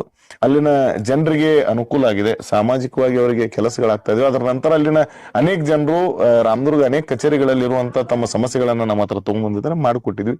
ಅದೇ ರೀತಿ ಕಲ್ಲಾಪುರ ಬಗ್ಗೆ ಹೇಳ್ಬೇಕಂದ್ರೆ ನಾವು ಮೊನ್ನೆ ಕಲ್ಲಾಪುರ ಗ್ರಾಮಕ್ಕೆ ಭೇಟಿ ನೀಡಿದಾಗ ಚರಂಡಿ ಕಾಮಗಾರಿ ಪ್ರಾರಂಭ ಆಗಿ 6 ತಿಂಗಳುಗಳ ಗತಿಸಿರ್ತಾವೆ. ಆದ್ರೆ ಆ ಕಾಮಗಾರಿ ಅರ್ಧಕ್ಕೆ ನಿಂತಿರುತ್ತೆ, ಕಾಮಗಾರಿ ನಡೀತಿರ್ಲಿಲ್ಲ. ಏನೋ ಒಂದು ಯಾವುದೋ ಒಂದು ಕಾರಣದಿಂದ ಅಲ್ಲಿ ಇದ್ದಂತ ಗುತ್ತಿಗೆದಾರ ಕೆಲಸವನ್ನ ಮಾಡ್ತಾ ಇರ್ಲಿಲ್ಲ. ಹೀಗಾಗಿ ಆ ವಿಷಯವನ್ನ ನಾವು ಮಾತಾಡಿ ಸಮಸ್ಯೆ ಏನಾಗಿತ್ತು ಅಂದ್ರೆ ಆ ಒಂದು ಚರಂಡಿ ಕಾಮಗಾರಿಗೆ ತೋಡಿದಂತ ತೆಗ್ಗುಗಳು ಗಟಾರಿನ ದೊಡ್ಡ ತೆಗ್ಗಾಗಿ ಅಲ್ಲಿ ನೀರು ಶೇಖರಣೆಗೊಂಡು ಆ ನೀರಿನಿಂದ ಊರಲ್ಲಿ ಚಿಕನ್ ಗುನ್ಯಾ ಹರಡ್ತಾ ಇತ್ತು, ವೈರಲ್ ಫೀವರ್ಗಳು ಬರ್ತಾ ಇದ್ವು. ಹೀಗಾಗಿ ನಾವು ಅದನ್ನ ರಾಮದುರ್ಗ ಸ್ಥಳೀಯ ಆರೋಗ್ಯ ಅಧಿಕಾರಿಗಳಿಗೆ ಮಾತಾಡಿದಾಗ ಅವರು ಅದನ್ನ ಕಾರಣ ಹೇಳಿದ್ರು. ಚಿಕನ್ ಗುನ್ಯಾ ಆಗ್ತಾ ಇದೆ ಜನರಿಗೆ, ಸುಮಾರು 40-50 ಜನಕ್ಕೆ ಚಿಕನ್ ಗುನ್ಯಾ ಆಗಿ ಸರ್ಕಾರಿ ಆಸ್ಪತ್ರೆಗಳಲ್ಲಿ ದಾಖಲಾತಿ ಆಗಿದ್ದು ನಮ್ ಗಮನಕ್ಕೆ ಬಂದಾಗ ಅಲ್ಲಿ ಭೇಟಿ ನೀಡಿ ಪಂಚಾಯತಿ ಅಧಿಕಾರಿಗಳಿಗೆ ನಾವು ಮಾತಾಡಿದಾಗ ಇಮಿಡಿಯೇಟ್ ಆಗಿ 2 ದಿನಗಳಲ್ಲಿ ವಾಪಸ್ ಅದನ್ನ ಕಾಮಗಾರಿ ಪ್ರಾರಂಭ ಮಾಡಿದ್ದಾರೆ. ಹೀಗಾಗಿ ಇದಕ್ಕೆ ವಿಜಯ ಸೇನಾ ಸಮಿತಿ ಕೆಲಸ ಅನ್ನುವಂತ ಮಟ್ಟಕ್ಕೆ ನಾವ್ ಏನ್ ಕೆಲಸ ಮಾಡ್ತಾ ಇರೋದಕ್ಕೆ ಅದ್ರ ಜೊತೆಗೆ ರಾಮದುರ್ಗಿನ ಸ್ಥಳೀಯ ತಾಲೂಕು ಆಡಳಿತ ಏನಿದೆ ತುಂಬಾ ಚೆನ್ನಾಗಿ ನಮಗೆ ಬೆಂಬಲವನ್ನ ಮಾಡ್ತಾ ಇದ್ರೆ. ಯಾಕಂದ್ರೆ ಅವ್ರಿಗೆ ಗೊತ್ತಾಗಿದೆ ನಾವು ಮಾಡ್ತಾ ಇರೋದು ನ್ಯಾಯಕ್ಕಾಗಿ, ಜನರ ಉಪಯೋಗಕ್ಕಾಗಿ. ಹೀಗಾಗಿ ನಾವು ಯಾವ ಕೆಲಸಗಳನ್ನ ಹೇಳ್ತೀವಿ, ಅವ್ರಿಗೆ ಯಾವ ಕೆಲಸಗಳನ್ನ ಕೊಡ್ತೀವಿ, ಆ ಕೆಲಸಗಳನ್ನ ಯಾವುದೇ ಅಪೇಕ್ಷೆ ಇಲ್ಲದೆ ಮತ್ತು ಯಾವುದೇ ತಡ ಮಾಡದೆ ಅವ್ರು ಇಮಿಡಿಯೇಟ್ ಆಗಿ ಮಾಡಿಕೊಡ್ತಾ ಇದ್ದಾರೆ. ರಾಮದುರ್ಗ ತಹಶೀಲ್ದಾರ್ ಇರ್ಬೋದು ಅಥವಾ ಯಾವುದೇ ಒಂದು ಅನೇಕ ತೊಡಕುಗಳು ಉಂಟಾಗಿ ಯಾವುದೋ ಕೇಸ್ಗಳಾಗಿರ್ಬೋದು, ಆ ಕೇಸ್ಗಳ ಬಗ್ಗೆ ಯಾವುದೋ ಒಂದು ಬಡದಾಟ ಆಗಿರ್ತದೆ, ಹೋರಾಟ ಆಗಿರ್ತದೆ. ಹಿಂಗಾಗಿ ಆ ವಿಷಯಗಳು ರಾಮದುರ್ಗ ಪೊಲೀಸ್ ಠಾಣೆಗೆ ಬಂದಿದ್ದಾಗ ಪೊಲೀಸ್ ಠಾಣೆ ಒಳಗಿರುವಂತ ರಾಮದುರ್ಗ PSI ಇರ್ಬೋದು, CPI ಇರ್ಬೋದು, ರಾಮದುರ್ಗ DYSP ಅವರು ಆಗಿರ್ಬೋದು ತುಂಬಾ ಚೆನ್ನಾಗಿ ನಮಗೆ ಒಂದು ಸ್ಪಂದನೆ ಕೊಡ್ತಾ ಇದ್ದಾರೆ. ಆಮೇಲೆ ಎಲ್ಲಾ ಪಂಚಾಯತಿಗಳಿರುವಂತ ಪಂಚಾಯತಿ ಅಭಿವೃದ್ಧಿ ಅಧಿಕಾರಿಗಳು PDOಗಳು ನಮಗೆ ಸಪೋರ್ಟ್ ಮಾಡ್ತಾ ಇದ್ದಾರೆ, ತಲಾಟೆಗಳು ಸಪೋರ್ಟ್ ಮಾಡ್ತಾ ಇದ್ದಾರೆ. ಎಲ್ಲಾ ಇಲಾಖೆ ಇದಂತಲ್ಲ, ರಾಮದುರ್ಗದ ಸರ್ವೆ ಡಿಪಾರ್ಟ್ಮೆಂಟ್ ಆಗಿರ್ಬೋದು, ಆಮೇಲೆ ಅರಣ್ಯ ಇಲಾಖೆ ಆಗಿರ್ಬೋದು, ಆರೋಗ್ಯ ಇಲಾಖೆ ಆಗಿರ್ಬೋದು, ಯಾವುದೇ ಇಲಾಖೆ ಒಳಗೂ ಹೇಳಿದ್ರೆ ಎಲ್ಲಾ ಅಧಿಕಾರಿಗಳು ಇಷ್ಟು ಚೆನ್ನಾಗಿ ಕೆಲಸ ಮಾಡ್ತಾ ಇದ್ದಾರೆ. ಯಾಕೆ ಅವ್ರನ್ನ ಜನರು ದೂಷಿಸ್ತಾರೆ ಅನ್ನೋದು ಗೊತ್ತಿಲ್ಲ. ಬಹುತೇಕವಾಗಿ ಅವ್ರ ಹಂತಕ್ಕೆ ಒಂದು ವಿಷಯ ಹೋದ ತಕ್ಷಣ ಅವ್ರು ಇಮಿಡಿಯೇಟ್ ಆಗಿ ಸ್ಪಂದಿಸ್ತಾ ಇದ್ದಾರೆ. ಬಟ್ ಇಲ್ಲಿವರೆಗೂ ಅದು ಆಗ್ತಾ ಇರ್ಲಿಲ್ಲ. ವಿಜಯ ಸೇನಾ ಕೆಲಸವನ್ನು ಮಾಡ್ತಾ ಇದ್ರು. ಹೇಳಿದ್ರಿ ನೀವು ಜನರ ಸಮಸ್ಯೆಗೆ ಧ್ವನಿಯಾಗಿದ್ದೀವಿ ಅಂತ. ಸಾಕಷ್ಟು ಜನ ವೈಯಕ್ತಿಕ ತೊಂದರೆನ ಅನುಭವಿಸ್ತಾ ಇರ್ತಾರೆ. ನಾನು ನೋಡ್ತಾ ಇದ್ದಂಗೆ ಒಂದು ವಿಡಿಯೋ ನೋಡಿದೆ ನಾನು ನಿಮ್ದು. ಏನಂದ್ರೆ ಯಾವುದೋ ಒಬ್ಬ ವ್ಯಕ್ತಿ ಬರ್ತಾನೆ, ಏನೋ ಒಂದು ಕೆಲಸದ ಆಮಿಷಕ್ಕೆ ಒಳಗಾಗಿ ತನ್ನ ಇರ್ತಕ್ಕಂಥ ಒಂದು ಪುಟ್ಟ ಜಮೀನನ್ನು ಮಾರಿ ಕೂಡ ದುಡ್ಡನ್ನ ಕೊಟ್ಟು ಮೋಸ ಹೋಗಿರ್ತಾನೆ. ಆ ಮೋಸ ಹೋದಂತ ಒಬ್ಬ ವ್ಯಕ್ತಿಗೆ ನ್ಯಾಯ ಕೊಡಿಸಿರುವಂತದ್ದು ಏನದು ಪ್ರಕರಣ ಅಂತ? ಇಲ್ಲ, ಅನೇಕ ಪ್ರಕರಣಗಳು ಬಂದಿದಾವೆ ವಿಜಯ ಸೇನಾ ಸಮಿತಿಗೆ. ಆದ್ರೆ ಇದು ಒಂದು ಮಹತ್ವದ ಪ್ರಕರಣ ಅಂತ ಹೇಳ್ಬೋದು. ಸುಮಾರು 15 ಲಕ್ಷ ರೂಪಾಯಿ ಹಣ ರಾಮದುರ್ಗದ ಒಬ್ಬ ಅಧಿಕಾರಿಗೆ, ಸರ್ಕಾರಿ ಅಧಿಕಾರಿಗೆ ಅವರು ಕೊಟ್ಟಿರ್ತಾರೆ. ಒಂದು ಅರಣ್ಯ ಇಲಾಖೆಯಲ್ಲಿ ಕೆಲಸ ಕೊಡಿಸ್ತೀನಿ ಅಂತ ಹೇಳ್ಕೊಂಡು 15 ಲಕ್ಷ ಹಣವನ್ನ ಕೊಟ್ಟಿರ್ತಾರೆ. ಮೋಸ ಆಗಿರುತ್ತೆ, 2 ವರ್ಷ ಕಾಲಾವಧಿನೂ ಆಗಿರುತ್ತೆ. ಆದ್ರೆ ಆ ಹಣ ಮರಳಿ ಸಿಗ್ತಿಲ್ಲ, ಕೆಲಸನೂ ಸಿಗ್ಲಿಲ್ಲ. ಹೀಗಾಗಿ ಆ ವ್ಯಕ್ತಿ, ನಾವು ಆ ಊರಿನ ಸಂಯೋಜನಾ ಸಭೆ ಮಾಡಿದಾಗ ಗುಣಗನೂರ್ ಅಂತ ರಾಮದುರ್ಗದಲ್ಲಿ ಗ್ರಾಮದಲ್ಲಿ ಅವ್ರು ಚಂದ್ರಕಾಂತ್ ಅನ್ನುವಂತ ವ್ಯಕ್ತಿ ಅವ್ರು ಕೆಲಸ ಮಾಡಿದಾಗ ಆ ವ್ಯಕ್ತಿ ನೆಕ್ಸ್ಟ್ ಡೇ ಬಂದು ನನ್ನ ಭೇಟಿ ಆಗ್ತಾರೆ. ಈ ತರ ನಾನು ಮೋಸ ಆಗಿದೆ ಅಂತ ಹೇಳಿದ ತಕ್ಷಣ ಅದಕ್ಕೆ ಸಂಬಂಧಪಟ್ಟ ಅಧಿಕಾರಿಗಳ ಜೊತೆ ನಾನು ಮಾತಾಡಿದಾಗ ಇಮಿಡಿಯೇಟ್ ಆಗಿ 3 ದಿನಗಳಲ್ಲಿ ಅವರಿಗೆ ಹಣವನ್ನ ಮರಳಿಸಿಕೊಡ್ತಾರೆ. ಅಧಿಕಾರಿಗಳು ನಮ್ಮನ್ನ ಚೆನ್ನಾಗಿ ಸಪೋರ್ಟ್ ಮಾಡ್ತಾ ಇದ್ದಾರೆ. ಹಣ ಮರಳಿ ಕೊಡಿಸಿದಿವೆ, ಅವ್ರಿಗೆ ಅನುಕೂಲ ಆಗಿದೆ. ನಿಮ್ಗೆ ಹೇಳ್ಬೇಕಂದ್ರೆ 1 ವರ್ಷದ ಅವಧಿಯಲ್ಲಿ ಸುಮಾರು 40 ಲಕ್ಷ ಹೆಚ್ಚಿನ ಮೊತ್ತವನ್ನ, ಜನರು ಮೋಸ ಆಗಿರುವಂತ ಮೊತ್ತವನ್ನ ವಿಜಯ ಸೇನಾ ಸಮಿತಿ ವಾಪಸ್ ಕೊಡಿಸಲು ಯಶಸ್ವಿಯಾಗಿದೆ. ರಾಮದುರ್ಗ ಅಂತ ಅನ್ಬೋದು, ಬಾಗಲಕೋಟೆಯಲ್ಲೂ ಸುಮಾರು 3 ಲಕ್ಷಕ್ಕೂ ಅಧಿಕ ಮೊತ್ತವನ್ನ ನಾವು ಬಾಗಲಕೋಟೆಯಲ್ಲಿ ಮೋಸ ಆಗಿತ್ತು, ಅಂತ ವ್ಯಕ್ತಿಗೂ ನಾವು ಬಾಗಲಕೋಟೆಯಲ್ಲಿ ಕೊಡಿಸ್ಕೊಟ್ಟಿದ್ದೀವಿ. ಬೆಂಗಳೂರಿಂದ ಒಬ್ಬರು ವ್ಯಕ್ತಿಗಳು ಬಂದಿದ್ರು, ಅವ್ರಿಗೆ 2.5 ಲಕ್ಷ ಮೋಸ ಆಗಿತ್ತು, ಆ ದುಡ್ಡನ್ನು ಕೊಡಿಸ್ಕೊಟ್ಟಿದ್ವಿ. ಯಾರ ಹತ್ರನೂ ನಾವು ಯಾವುದೇ ಅಪೇಕ್ಷೆ ಪಡದೆ. ಮತ್ ನಾವು ಹೆಂಗಂದ್ರೆ ಈಗ ಅಧಿಕಾರಿಗಳ ಜೊತೆ ಯಾರೊಬ್ಬರು ಅಧಿಕಾರಿಗಳು ತಪ್ಪು ಮಾಡಿದಾರೆ ಅಂದ್ರೆ ಅಧಿಕಾರಿಗಳ ಬಗ್ಗೆ ನಾವು ಎಲ್ಲೋ ಪ್ರಚಾರ ಮಾಡಿ ಅಪಪ್ರಚಾರ ಮಾಡಿ ಅಥವಾ ಅವ್ರಿಗೇನಾದ್ರೂ ಹೆದರಿಸಿ ಬೆದರಿಸಿ ನಾವೇನೋ ಕಾರ್ಯವನ್ನು ಮಾಡೋಕ್ಕಿಂತ ಅವ್ರಿಗೆ ಅನುಕೂಲಕರವಾಗಿ ನಾವು ಅವ್ರಿಗೂ ಹೆಂಗ್ ಮಾಡ್ಕೊಟ್ಟಿದೀವಿ ಕೆಲಸ ಅಂತಂದ್ರೆ ಅವ್ರಿಗೂ ತೊಂದರೆ ಆಗಿರ್ಬಾರ್ದು. ಏನೋ ಒಂದು ಅಪ್ಪಿತಪ್ಪಿ ಒಂದೊಂದು ತಪ್ಪುಗಳಾಗಿರ್ತವೆ, ಅವ್ರನ್ನೆಲ್ಲ ನಾವೆಲ್ಲ ಅದನ್ನ ದೊಡ್ಡದ್ ಮಾಡಿ ಅವ್ರ ಮೇಲೆ ಕ್ರಮ ಕೈಗೊಳ್ಳೋಂಗ್ ಮಾಡಿದ್ರೆ ಸುಮ್ಮನೆ ಸಮಸ್ಯೆಗಳಾಗ್ಬಾರ್ದು. ಪಾಪ ಅವ್ರದ್ದು ಒಂದು ಜೀವನ ಇರುತ್ತೆ ಅನ್ನೋ ದೃಷ್ಟಿಯಿಂದ ಅವ್ರಿಗೂ ಮೊದಲ ಬಾರಿಗೆ ನಾವು ಇದನ್ನ ಒಂದು ಎಚ್ಚರಿಕೆ ಅಂತ ಕೊಟ್ಟು ಈ ತರ ಇನ್ನೊಂದು ಆಗದೇ ಇರಲಿ ಅನ್ನುವಂತ ಸ್ಪಷ್ಟ ಸಂದೇಶವನ್ನು ಅವ್ರಿಗೆ ಕೊಟ್ಟಿದ್ದೀವಿ. ಹೀಗಾಗಿ ಕೆಲಸವನ್ನ ಮಾಡಿಕೊಟ್ಟಿದ್ವಿ, ಜನರಿಗೆ ಅನುಕೂಲ ಆಗಿದೆ. ಹೇಳಿದಂಗೆ 40 ಲಕ್ಷಕ್ಕೂ ಅಧಿಕವಾದಂತ ಮೊತ್ತವನ್ನ ನಾವು ಜನರಿಗೆ ಕೊಡಿಸಲು ಯಶಸ್ವಿಯಾಗಿದೆ. ಈಗ ಒಂದು ಸುದ್ದಿ ಚರ್ಚೆಯಲ್ಲಿರುವಂತದ್ದು, ನೀವು ಹೇಳ್ತೀರಿ ನಾನು ಯಾವುದೇ ಫಲಾಪೇಕ್ಷೆ ಮಾಡೋದಿಲ್ಲ ಅಂತ ಹೇಳ್ತೀರಿ. ಒಂದ್ ಕಡೆ ಹೇಳ್ತೀರಿ ನಾನು ಸಾಕಷ್ಟು ಜನರಿಗೆ ದುಡ್ಡು ಕೊಡಿಸುವಂತದ್ದು, ರೋಸಿ ಹೋದಂತವ್ರಿಗೆ ಕೊಡಿಸುವಂತದ್ದು. ನೀವೇನಾದ್ರೂ ಫಲಾಪೇಕ್ಷೆ ಮಾಡ್ತೀರಾ ಇವರಿಂದ? ಇಲ್ಲ. ಬಹುತೇಕರಿಗೆ ಇದು ಒಂದು ಯಕ್ಷ ಪ್ರಶ್ನೆ ಅಂತ ಹೇಳ್ಬೋದು. ಯಾಕಂದ್ರೆ ಜನರಿಗೆ ಇದೊಂದು ಪ್ರಶ್ನೆ ಕಾಡ್ತಾ ಇದೆ. ಯಾಕಂದ್ರೆ ತಪ್ಪಲ್ಲ, ಯಾಕಂದ್ರೆ ಇವತ್ತಿನ ದಿನಮಾನಗಳಲ್ಲಿ ಫ್ರೀಯಾಗಿ ನೀರು ಸಿಗ್ತಾ ಇಲ್ಲ. ಈ ತರ ಕೆಲಸ ಮಾಡ್ಕೊಡ್ತಿದ್ದಾರೆ ಅಂದ್ರೆ ಏನೋ ಒಂದು ಅವರೊಂದು ದೇಣಿಗೆ ಕೊಡ್ತಾರೆ ಅಥವಾ ಏನೋ ತಗೊಳ್ತಾರೆ ಅಂತ ಅನ್ನೋದು ಸ್ಪಷ್ಟವಾಗಿ ಈ ಒಂದು ಸಂದೇಶವನ್ನ ತಮ್ಮೆಲ್ಲರಿಗೆ ಕೊಡ್ತಾ ಇದ್ದೀನಿ. ನಾವು ನಮ್ಮ ವಿಜಯ ಸೇನಾ ಸಮಿತಿಗೆ ಬಂದಂತ ಎಲ್ಲಾ ಕೆಲಸಗಳಲ್ಲಿ ಯಾವ ಸಮಸ್ಯೆಗಳನ್ನು ನೀವು ತೆಗೆದುಕೊಂಡು ಬಂದ್ರು ಅದಕ್ಕೆ 1 ರೂಪಾಯಿ ಖರ್ಚಿಲ್ಲದೆ ನಾವು ಕೆಲಸವನ್ನ ಮಾಡಿಕೊಡ್ತಾ ಇದೀವಿ. ನಾವು ಕೂಡ ಯಾವುದೇ ಹಣವನ್ನ ನಿಮ್ಮಿಂದ ಪಡೆಯಲ್ಲ. ಇದನ್ನ ನಿಮ್ಮ ಊರುಗಳಲ್ಲಿ ಆಗಿರುವಂತಹ ಅನೇಕ ಸಮಸ್ಯೆಗಳನ್ನ ನಾವು ಬಗೆಹರಿಸಿರುವಂತ ಸಮಸ್ಯೆಗಳನ್ನ ಆ ಒಂದು ವ್ಯಕ್ತಿಗಳಿಗೆ ನೀವು ಹೋಗಿ ಕೇಳಿದ್ರೆ ಅವರನ್ನು ಸ್ಪಷ್ಟವಾಗಿ ಹೇಳ್ತಾರೆ. ಇಲ್ಲಿವರೆಗೂ ಹೇಳ್ಬೋದು, ಆ ವ್ಯಕ್ತಿಗಳಿಂದ ನಾವು ಒಂದು ಕಪ್ ಟೀ ಅನ್ನು ಕುಡಿಯಲ್ಲ, ಒಂದು ಕಪ್ ಚಾನು ಕುಡಿಯಲ್ಲ. ಆ ತರ ನಾವು ಕೆಲಸ ಮಾಡಿದ್ರೆ ಸಂಘಟನೆಗೆ ಯಾಕೆ ದುಡ್ಡು ಬೇಕು ಅನ್ನೋದು ನನಗೆ ತಿಳಿತಾ ಇಲ್ಲ. ಸಂಘಟನೆ ಎಲ್ಲರೂ ಅದನ್ನೇ ಕೇಳ್ತಾ ಇದಾರೆ, ಸಂಘಟನೆಗೆ ಯಾಕೆ ದುಡ್ಡು ಬೇಕು? ಸಂಘಟನೆ ನಡ್ಸಕ್ ದುಡ್ಡು ಬೇಕಂದ್ರೆ ಯಾರಿಗೆ ನಾವು ಪಗಾರ ಕೊಡ್ತಾ ಇದೀವ? ಅಥವಾ ನಾವು ನನ್ನ ಬೆಂಬಲಿಸಿ ಬರ್ತಾ ಇರುವಂತ ಹುಡುಗರಿಗೆ ಏನಾದ್ರೂ ನಾವು ಆಮಿಷವನ್ನು ಒಡ್ಡಿದೀವ? ಇಲ್ಲ. ಸಮಾಜವನ್ನ ಒಳ್ಳೆ ದಿಕ್ಕಿನಲ್ಲಿ ನಡೆಸ್ಬೇಕನ್ನುವಂತ ಯುವ ಶಕ್ತಿ ಒಂದು ಮನಸ್ಥಿತಿ, ಆ ಒಂದು ಮನಸ್ಥಿತಿಯಿಂದ ನಮ್ಮಲ್ಲಿ ಬಂದು ಕೂಡ್ತಾ ಇದ್ದಾರೆ. ಹೀಗಾಗಿ ನಾವು ಯಾರಿಗೂ ನಾವು ದುಡ್ಡನ್ನ ಖರ್ಚು ಮಾಡಿ ಅಥವಾ ನಾವು ದುಡ್ಡನ್ನ ಗಳಿಸ್ಬೇಕು ಅನ್ನೋಂಥ ಯೋಚನೆ ಇಲ್ಲಾಗಿತ್ತು. 1 ವರ್ಷದ ಹಿಂದೆ ತಮ್ಮ ಸಂದರ್ಶನದಲ್ಲಿ ನಾನು ಸ್ಪಷ್ಟವಾಗಿ ಹೇಳಿದ್ದೇನೆ, ಇದ್ರ ಹಿಂದೆ ಯಾರು ದುಡ್ಡು ಸಿಗುತ್ತೆ, ದುಡ್ಡನ್ನ ಅಪೇಕ್ಷೆ ಪಟ್ಟು ಬರೋರಿದ್ರೆ ಅಥವಾ ನಾವು ಯಾರಾದ್ರ ಕಡೆ ದುಡ್ಡು ಕೇಳ್ತೇವೆ ಅನ್ನುವಂತ ಮನಸ್ಥಿತಿಗಳಿದ್ರೆ ಅಥವಾ ನಮ್ಮ ಹೆಸರು ಹೇಳ್ಕೊಂಡು ಯಾರಾದ್ರೂ ಬೇರೆ ಕಡೆ ದುಡ್ಡನ್ನ ತೆಗೆದುಕೊಳ್ತಾ ಇದ್ರೆ, ಇಂಥ ಘಟನೆಗಳು ಒಂದಿಷ್ಟು ನಮ್ಮ ಗಮನಕ್ಕೆ ಬಂದಿತ್ತು. ಅವ್ರ ಕಡೆ ಹೋದ್ರೆ ಇಷ್ಟು ದುಡ್ಡು ಕೊಡಬೇಕಾಗತ್ತೆ, ಅದನ್ನ ನಮ್ಮ ಕಡೆನೆ ಕೊಡಿ ಅಂತ ಹೇಳಿದಂತ ಸಂದರ್ಭನೂ ಕೇಳಿ ಬಂದಿತ್ತು. ಅವ್ರಿಗೂ ನಾವು ಸ್ಪಷ್ಟವಾಗಿ ಎಚ್ಚರಿಕೆಯನ್ನ ಕೊಟ್ಟಿದೀವಿ. ಆ ತರ ಯಾವುದೇ ದುಡ್ಡನ್ನ ನಾವು ಕೊಡ್ತಾ ಇಲ್ಲ. ವಿಜಯ ಸೇನೆ ಎಲ್ಲೂ ದುಡ್ಡನ್ನ ಕೇಳ್ತಾ ಇಲ್ಲ. ದಯವಿಟ್ಟು ಯಾವುದೇ ಊರುಗಳಲ್ಲಿ ಈ ತರ ಏನಾದ್ರೂ ತಮ್ಮ ಗಮನಕ್ಕೆ ಬಂದ್ರೆ ನಮ್ಮ ಸಹಾಯವಾಣಿಗೆ ನೀವು ಸಂಪರ್ಕ ಮಾಡಬಹುದು. ಸಂಪರ್ಕ ಮಾಡಿ ಮಾಹಿತಿಯನ್ನು ಕೇಳಿದ್ರೆ ಅವ್ರ ವಿರುದ್ಧ ನಾವು ಕಾನೂನು ಕ್ರಮಗಳನ್ನ ಕೈಗೊಳ್ತೀವಿ. ನಮ್ಮ ಹೆಸರು ದುರುಪಯೋಗ ಆಗ್ಬಾರ್ದು. ವಿಜಯ ಸೇನೆ ಇವತ್ತು ಸ್ಪಷ್ಟವಾಗಿ ಸಾಮಾಜಿಕವಾಗಿ ಯಾವುದೇ ಅಪೇಕ್ಷೆ ಇಲ್ಲದೆ, ದುಡ್ಡಿನ ಅಪೇಕ್ಷೆ ಇಲ್ಲದೆ ಜನಪರವಾಗಿ ಕೆಲಸ ಮಾಡ್ತಾ ಇದೆ ಅಂತ ಹೇಳ್ಬೋದು. ನಾನು ನಿಮ್ಗೆ ಹೇಳ್ತಾ ಇದ್ದೆ ಮೊದ್ಲೇ, ನೀವು ಹೇಳಿದ್ರಿ ನಮ್ಮ VSS ಕೆಲಸ ಮಾಡ್ತಾ ಇದೆ ಅಂತ ಹೇಳಿ. ಸಾಹಸ ಸಿಂಹ ವಿಷ್ಣುವರ್ಧನ್ ಅವರ ಒಂದು ಚಿತ್ರ ಬಂತು, ಅವರಲ್ಲೂ ಕೂಡ ಒಂದು VSS ಅನ್ನೋದಿತ್ತು. VSS ಅಂದ ತಕ್ಷಣ ಆ ಒಂದು ಚಿತ್ರದಲ್ಲಿ ಅಧಿಕಾರಿಗಳಿಗೆ ಏನೋ ಒಂದು ಭಯ, ಭ್ರಷ್ಟ ಅಧಿಕಾರಿಗಳಿಗೆ ಏನೋ ಒಂದು ಭಯ. ಹಾಗೆ ರಾಮದುರ್ಗದ VSS ಅಂದ್ರೆ ಅಧಿಕಾರಿಗಳ ಪಾಲಿಗೆ ಭಯ ಅಂತಂದ್ರೆ ಆ ಚಿತ್ರದಲ್ಲಿರುವಂಗ ಅಧಿಕಾರಿಗಳನ್ನ ಕಿಡ್ನಾಪ್ ಮಾಡಿಬಿಟ್ಟು ಮಾಡುವಂತ ಕೆಲಸಗಳನ್ನ ನಾವೇನ್ ಮಾಡ್ತಾ ಇಲ್ಲ. ಅಂತ ಸಂದರ್ಭದನ್ನು ರಾಮದುರ್ಗ ಅಧಿಕಾರಿಗಳು ಯಾರು ನಮಗ್ ತಂದು ಕೊಟ್ಟಿಲ್ಲ. ಯಾಕಂದ್ರೆ ಅದು ರಾಮದುರ್ಗದ ಅಧಿಕಾರಿಗಳು ಹೆಂಗ್ ಕೆಲಸ ಮಾಡ್ತಾ ಇದಾರೆ ಅಂದ್ರೆ ಭಯ ಅನ್ನೋದಕ್ಕಿಂತ ವಿಜಯ ಸೇನಾ ಸಮಿತಿ ಮಾಡ್ತಾ ಇರುವಂತ ಕೆಲಸಗಳ ಮಾರ್ಗಗಳೇನಿದಾವೆ ನ್ಯಾಯಯುತವಾಗಿದಾವೆ, ನಿಸ್ವಾರ್ಥವಾಗಿದಾವೆ, ಇದು ಅಧಿಕಾರಿಗಳಿಗೆ ಗೊತ್ತಾಗಿದೆ. ಹೀಗಾಗಿ ಹೆದರಿಕೆ ಅನ್ನೋದು ಇದೇ ಇಲ್ಲ ಅನ್ನಂಗಿಲ್ಲ. ಯಾಕಂದ್ರೆ ಭ್ರಷ್ಟ ಅಧಿಕಾರಿಗಳು ಯಾರಿದ್ದಾರೆ, ನಾವು ಹಿಂದೊಮ್ಮೆ ಒಂದಿಷ್ಟು ವಿಷಯಗಳು ನಮ್ ಗಮನಕ್ಕೆ ಬಂದಿತ್ತು. ಈ ನಮ್ಮ ರಾಮದುರ್ಗಿನ ಕೆಲ ತಲಾಟೆಗಳು, ಗ್ರಾಮ ಲೆಕ್ಕಾಧಿಕಾರಿಗಳೇನಿರ್ತಾರೆ, ಅವರು ಹಣವನ್ನ ಕೇಳ್ತಾ ಇದ್ದಾರೆ. ಒಂದಿಷ್ಟು ವಾರಸ ಮಾಡ್ಲಿಕ್ಕೆ, ಆಮೇಲೆ ಮತ್ತಷ್ಟು ದಾಖಲಾತಿಗಳಿಗೆ ಹಣವನ್ನ ಕೇಳ್ತಾ ಇದಾರೆ ಅನ್ನೋಂಥ ಮಾಹಿತಿಯನ್ನು ಬಂದಿತ್ತು. ಸರ್ಕಾರದಿಂದ ಉಚಿತವಾಗಿ ಮಾಡ್ತಾ ಇರೋಂಥ ಪ್ರಕ್ರಿಯೆ ಇತ್ತು. ಹೀಗಾಗಿ ಅವರಿಗೆ ನಾವು ಹೇಳಿದ್ವಿ. ಅದು ಸಾಕಷ್ಟು ವೈರಲ್ ಕೂಡ ಆಗಿತ್ತು. ಅದಾದ ನಂತರ ನಾನು ಕೇಳ್ಪಟ್ಟಿದ್ದೀನಿ, ಅವರು ತಮ್ಮಲ್ಲಿ ಚರ್ಚೆ ಮಾಡ್ಕೊಂಡು ಯಾರಾದ್ರೂ ಆತರ ಮಾಡ್ತಾ ಇದ್ರೆ ಮಾಡಬೇಡಿ, ಯಾರ ಹತ್ರ ದುಡ್ಡು ತಗೊಳ್ಬೇಡಿ ಅಂತ ಪ್ರತಿಯೊಬ್ಬ ಗ್ರಾಮ ಲೆಕ್ಕಾಧಿಕಾರಿಗಳು ಅದನ್ನ ತಮ್ಮಲ್ಲೇ ಮಾತಾಡ್ಕೊಂಡು ಆ ಕೆಲಸವನ್ನ ನಿರ್ವಹಿಸಿದ್ದಾರೆ. ಹಿಂಗಾಗಿ ಭ್ರಷ್ಟರಿಗೆ ಸಿಂಹ ಸ್ವಪ್ನ ಅಂದ್ರೆ ತಪ್ಪಾಗಲ್ಲ, ಅದು ಒಳ್ಳೇದಿಲ್ಲ. ರಾಮದುರ್ಗದಲ್ಲಿ ನಾವು ಭ್ರಷ್ಟಾಚಾರ ನಿರ್ಮೂಲನೆ ಆಗ್ಬೋದು, 100% ನಮ್ಮ ಹತ್ರ ಮಾಡ್ಲಿಕ್ಕೆ ಸಾಧ್ಯ ಆಗುತ್ತೋ ಇಲ್ಲೋ ಗೊತ್ತಿಲ್ಲ. ಆದ್ರೆ ಕೆಲವಿಷ್ಟು ಹಂತಕ್ಕೆ ನಾವು ತಂದು ಹಚ್ಚಿದಾಗ ಇವತ್ತು ರಾಮದುರ್ಗದಲ್ಲಿ ಯಾವುದೇ ಕಚೇರಿಗೆ ಹೋದ್ರು ದುಡ್ಡನ್ನ ಕೇಳುವಂತ ವ್ಯವಸ್ಥೆ ಏನಾದ್ರು ಕಂಡು ಬಂದ್ರೆ ವಿಜಯ ಸೇನಾ ಸಮಿತಿ ಹೆಸರು ಹೇಳಿದ್ರೆ ಅವರಿಗೆ ಫ್ರೀ ಆಗಿ ಕೆಲಸ ಆಗುತ್ತೆ, ಮಾಡಿಕೊಡ್ತಾರೆ ಅನ್ನೋಂತ ಸಂಪೂರ್ಣ ಭರವಸೆ ನನಗಿದೆ. ಹೇಳಿದ್ರಿ ಈಗ ನೀವು VSS ನಾನು ಸ್ಥಾಪನೆ ಮಾಡಿದ್ದೀನಿ, ಕೆಲಸ ಮಾಡ್ತಾ ಇದ್ದೀನಿ ಅಂತ ಹೇಳಿ. ಅದರ ಜೊತೆಯಾಗಿ ಈಗ ಅದರ ಅಂಗಸಂಸ್ಥೆಯನ್ನು ಕೂಡ ಲೋಕಾರ್ಪಣೆ ಮಾಡ್ತಾ ಇರುವಂತದ್ದು, ಅದು ಭೀಮ್ ವಿಜಯ ಸೇನೆ ಅಂತ ಹೇಳಿ. ಏನಿದು ಭೀಮ್ ವಿಜಯ ಸೇನೆ? ಇಲ್ಲ, ಈಗ ಹಿಂದುಳಿದ ವರ್ಗ, ಆಮೇಲೆ ಪರಿಶಿಷ್ಟ ಜಾತಿ, ಪರಿಶಿಷ್ಟ ಪಂಗಡ, ದೀನ ದಲಿತರಿಗೆ ಅನುಕೂಲ ಆಗ್ಬೇಕನ್ನುವಂತ ಒಂದು ಉದ್ದೇಶ ವಿಜಯ ಸೇನೆಯಿಂದಾನೇ ಅದನ್ನ ಮಾಡ್ತಾ ಇದ್ರಲ್ಲ ಅಂತ ಅನ್ನಬಹುದು. ಆದ್ರೆ ನಮ್ಮ ಸಂಘಟನೆಯಲ್ಲಿ ಬಹಳಷ್ಟು ಜನ ಹಿಂದುಳಿದ ವರ್ಗದಕ್ಕೆ ಸೇರಿದವರು, ಆಮೇಲೆ ದೀನ್ ದಲಿತರು ಎಲ್ಲರೂ ಸೇರ್ಕೊಂಡಿದ್ದಾರೆ.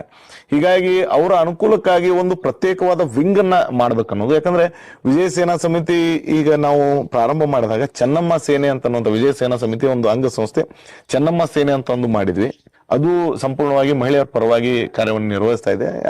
ಯಾರೋ ಮಹಿಳೆಯರಿಗೆ ಅನಾನುಕೂಲಗಳಾದ್ರೆ ಅದನ್ನ ನಾವು ಪರಿಹರಿಸುವಂತ ಕೆಲಸವನ್ನ ಮಾಡ್ತಾ ಇದ್ವಿ. ಅದ್ರ ಪ್ರಕಾರ ಭೀಮ ವಿಜಯ ಸೇನೆ ಅನ್ನುವಂಥ ಸಂಘಟನೆ ದೀನ ದಲಿತರ ಪರವಾಗಿ, ಹಿಂದುಳಿದ ವರ್ಗದವರ ಪರವಾಗಿ ಆಗ್ಬೇಕನ್ನುವಂತ ಒಂದು ಕೂಗು ಎಲ್ಲ ನಮ್ಮ ಹುಡುಗರಲ್ಲಿ ಕೇಳಿ ಬಂತು. ಹಿಂಗಾಗಿ ಅವರ ಒಂದು ವಿಚಾರಕ್ಕಾಗಿ, ಆಮೇಲೆ ಸ್ಪಷ್ಟವಾಗಿ ಒಂದು ವಿಂಗ್ ನಮ್ದು ದೀನ ದಲಿತರ ಪರವಾಗಿ, ಹಿಂದುಳಿದ ವರ್ಗದ ಪರವಾಗಿ ಇರಬೇಕು ಅನ್ನುವಂತ ಉದ್ದೇಶದಿಂದ ಭೀಮ ವಿಜಯ ಸೇನೆ ಹುಟ್ಟನ್ನು ಹಾಕಿದ್ವಿ. ಅದಕ್ಕೂ ಸಾಕಷ್ಟು ಜನಮನ ಸ್ಪಂದನೆ ಸಿಕ್ಕಿದೆ, ಒಳ್ಳೆಯ ಪ್ರೋತ್ಸಾಹ ಕೂಡ ದೊರೀತಾ ಇದೆ. ಓಕೆ, ಕೊನೆಯದಾಗಿ ಸರ್ ತಮಗೆ ಕೇಳ್ತಕ್ಕಂಥದ್ದು, ಈಗ VSS ಆಯ್ತು, ಚೆನ್ನಮ್ಮ ಸೇನೆ ಆಯ್ತು, ಹಾಗೆ ಅಂದ್ರೆ ಭೀಮ್ ವಿಜಯ್ ಸೇನೆ ಆಯ್ತು, ಇವೆಲ್ಲರೂ ಆದಿಯಾಗಿ ಅಂದ್ರೆ ಈ ಮೂರು ಸಂಘಟನೆಗಳು ಒಗ್ಗಟ್ಟಾಗಿ ಇದಕ್ಕೆ ಮೇನ್ ಬಾಸ್ ಇರತಕ್ಕಂಥದ್ದು ವಿಜಯ ಸೇನಾ ಸಮಿತಿ. ಇನ್ನು ಮುಂದಿನ ಕಾರ್ಯಗಳೇನು? ವರ್ಷ ಪೂರ್ತಿ ಆಯ್ತು, ಸಾಕಷ್ಟು ಸಂತೃಪ್ತಿ ಇದೆಯೋ ಅಥವಾ ಇಲ್ವೋ ಗೊತ್ತಿಲ್ಲ. ಆದ್ರೆ ಹೇಳಿದ್ರಿ, ನೀವು ಮೊದಲಿಗೆನೆ ಹೇಳಿದ್ರಿ ಸಾಧಿಸಿದ್ದು ಸಾಸಿವೆ ಅಷ್ಟು, ಸಾಧಿಸೋದು ಇನ್ನೂ ತುಂಬಾ ಇದೆ ಅಂತ. ಮುಂದಿನ ಕಾರ್ಯಗಳೇನು ಕೊನೆಯದಾಗಿ? ಮುಂದಿನ ಕಾರ್ಯಗಳೇನಂದ್ರೆ ವಿಜಯ ಸೇನಾ ಸಮಿತಿ ಈ ಒಂದು ಪರಿಮಿತಿ ಏನಿದೆ, ನಾವು ಕಾರ್ಯ ಪರಿಮಿತಿ ಏನಿದೆ, ಏನ್ ಕೆಲಸ ಮಾಡ್ತಾ ಇದೀವಿ, ಇದರಲ್ಲಿ ಯಾವುದೇ ಬದಲಾವಣೆಗಳಾಗಲ್ಲ. ನಾವು ಯಾವುದೇ ಅಪೇಕ್ಷೆ ಇಲ್ಲದೆ, ಜನರಿಂದ ಯಾವುದೇ ಹಣವನ್ನ ಪಡೆಯದೆ ನಾವು ಜನ ಪರವಾಗಿ ನಾವು ಕೆಲಸವನ್ನ ಮಾಡಿಕೊಡ್ತಾ ಇದ್ದೇವೆ. ನ್ಯಾಯಯುತವಾಗಿ ಅವ್ರ ಕೆಲಸಗಳು ಇರಬೇಕು ಅನ್ನೋದು. ಹೀಗಾಗಿ ಈ ಒಂದು ಸಂದರ್ಶನದಲ್ಲಿ ಸಾಕಷ್ಟು ವಿಷಯಗಳ ಚರ್ಚೆಗಳು ಆಗಿದೆ. ಮುಂದೆ ವಿಜಯ ಸೇನಾ ಸಮಿತಿ ಇದೇ ಜನರ ಪರವಾಗಿನೇ ಕೆಲಸ ಮಾಡೋದು. ನಾವು ಯಾವುದೇ ಒಂದು ಉದ್ದೇಶಕ್ಕೆ, ಯಾವುದೇ ಒಂದು ಶೋ ಆಫ್ಗೆ, ಯಾವುದೇ ಒಂದು ನಾವು ಫೋಟೋಗಾಗಿ ಅಥವಾ ಯಾವುದೋ ಒಂದು ವಿಡಿಯೋಗಾಗಿ ನಾವು ಕೆಲಸವನ್ನ ನಿರ್ವಹಿಸ್ತಾ ಇಲ್ಲ. ಜನರಿಗೋಸ್ಕರ ಕೆಲಸವನ್ನ ಮಾಡುವಂತದ್ದಿದೆ. ಅದು ನಮ್ಮ ಹತ್ರ ಬಂದು ನಮ್ಮನ್ನ ಭೇಟಿಯಾಗಿ ನಮ್ಮ ಹತ್ರ ಕೆಲಸ ತಗೊಂಡಿರುವಂತ ಎಲ್ಲಾ ಜನರಿಗೆ ಇದ್ರ ಬಗ್ಗೆ ಗೊತ್ತಾಗಿದೆ. ಕ್ರಮೇಣ ಅಂದ್ರೆ ಸ್ವಲ್ಪ ಮಟ್ಟಿಗೆ ನಾವು ಅಪೇಕ್ಷೆ ಪಟ್ಟಿರೋದು ಕಡಿಮೆ ಇತ್ತು, ಆದ್ರೆ ಅದಕ್ಕಿಂತ ಹೆಚ್ಚಿಗೆ ನಮಗೆ ಸ್ಪಂದನೆ ದೊರೀತಾ ಇದೆ. ಇದಕ್ಕಿಂತ ಹೆಚ್ಚಿಗೆ ಸ್ಪಂದನೆ ರಾಮದುರ್ಗ ತಾಲೂಕಿನಲ್ಲಿ ದೊರೆಯುತ್ತೆ ಅನ್ನುವಂತ ಸಂಪೂರ್ಣ ಭರವಸೆ ಇದೆ. ಬೇರೆ ಸಂಘಟನೆಗಳಿಗೆ ನಮ್ಮ ವಿಜಯ ಸೇನೆಗೆ ಒಂದು ಟ್ಯಾಲಿ ಮಾಡಿ, ಒಂದು ಕಂಪ್ಯಾರಿಟಿವ್ ಮಾಡಿದ್ರೆ ನಮ್ಮ ವಿಜಯ ಸೇನೆ ಸ್ಪಷ್ಟವಾಗಿ ನಿಸ್ವಾರ್ಥವಾಗಿ ನಾವು ಕೆಲಸವನ್ನ ಮಾಡ್ತಾ ಇದ್ದೀವಿ. ಯಾವುದೇ ದುಡ್ಡಿನ ಅಪೇಕ್ಷೆ ಇಲ್ಲ. ಹೀಗಾಗಿ ಅಧಿಕಾರಿಗಳು ನಮಗೆ ಸಹಕಾರವನ್ನ ನೀಡ್ತಾ ಇದ್ದಾರೆ. ಅದೇ ರೀತಿ ಯಾರೇ ಜನರ ಏನೇ ಸಮಸ್ಯೆಗಳಿದ್ರು ಅದರ ಪರವಾಗಿ ವಿಜಯ ಸೇನಾ ಸಮಿತಿ ಮುಂದೆ ಯಾವತ್ತೂ ದನಿ ಎತ್ತುತ್ತೆ ಅಂತ ಹೇಳ್ತಾ ಇದ್ದೆ. ಓಕೆ ವೀಕ್ಷಕರೇ, ನೋಡಿದ್ರಲ್ಲ, ನಾನು ನಿಮ್ಗೆ ಮೊದಲೇ ಹೇಳಿದ್ದೆ, ಒಂದು ವಿಶೇಷವಾದ ಸ್ಥಳದಲ್ಲಿ ವಿಶೇಷ ವ್ಯಕ್ತಿಯ ಸಂದರ್ಶನವನ್ನ ಅಂತ ಹೇಳಿದ್ದೆ. ಈಗಾಗಲೇ VSS ಸಾಕಷ್ಟು ಸಮಾಜಮುಖಿ ಕಾರ್ಯಗಳ ಮೂಲಕ ಜನಾನರಾಗಿ ಹಾಕಿರ್ತಕ್ಕಂಥದ್ದು. ಹಾಗೆ ಇನ್ನು ಹೆಚ್ಚಿನ ಒಂದು ಸಮಾಜ ಕಾರ್ಯಗಳು ಈ ವಿಜಯ ಸೇನಾ ಸಮಿತಿಯವರಿಂದ ಆಗಲಿ, ಹಾಗೆ ವಿಜಯನಾಯಕ್ ಅವರ ಸಾರಥ್ಯದಲ್ಲಿ ಮುಂದುವರಿಲಿ ಅಂತ ಹೇಳ್ತಾ ಇವತ್ತಿಗೆ ಈ ಕಾರ್ಯಕ್ರಮವನ್ನು ಮುಗಿಸ್ತಾ ಇದ್ದೀನಿ. ನಾಳೆ ಮತ್ತೊಬ್ಬ ಅತಿಥಿಯೊಂದಿಗೆ ಭೇಟಿ ಆಗ್ತೀನಿ. ನಮಸ್ಕಾರ.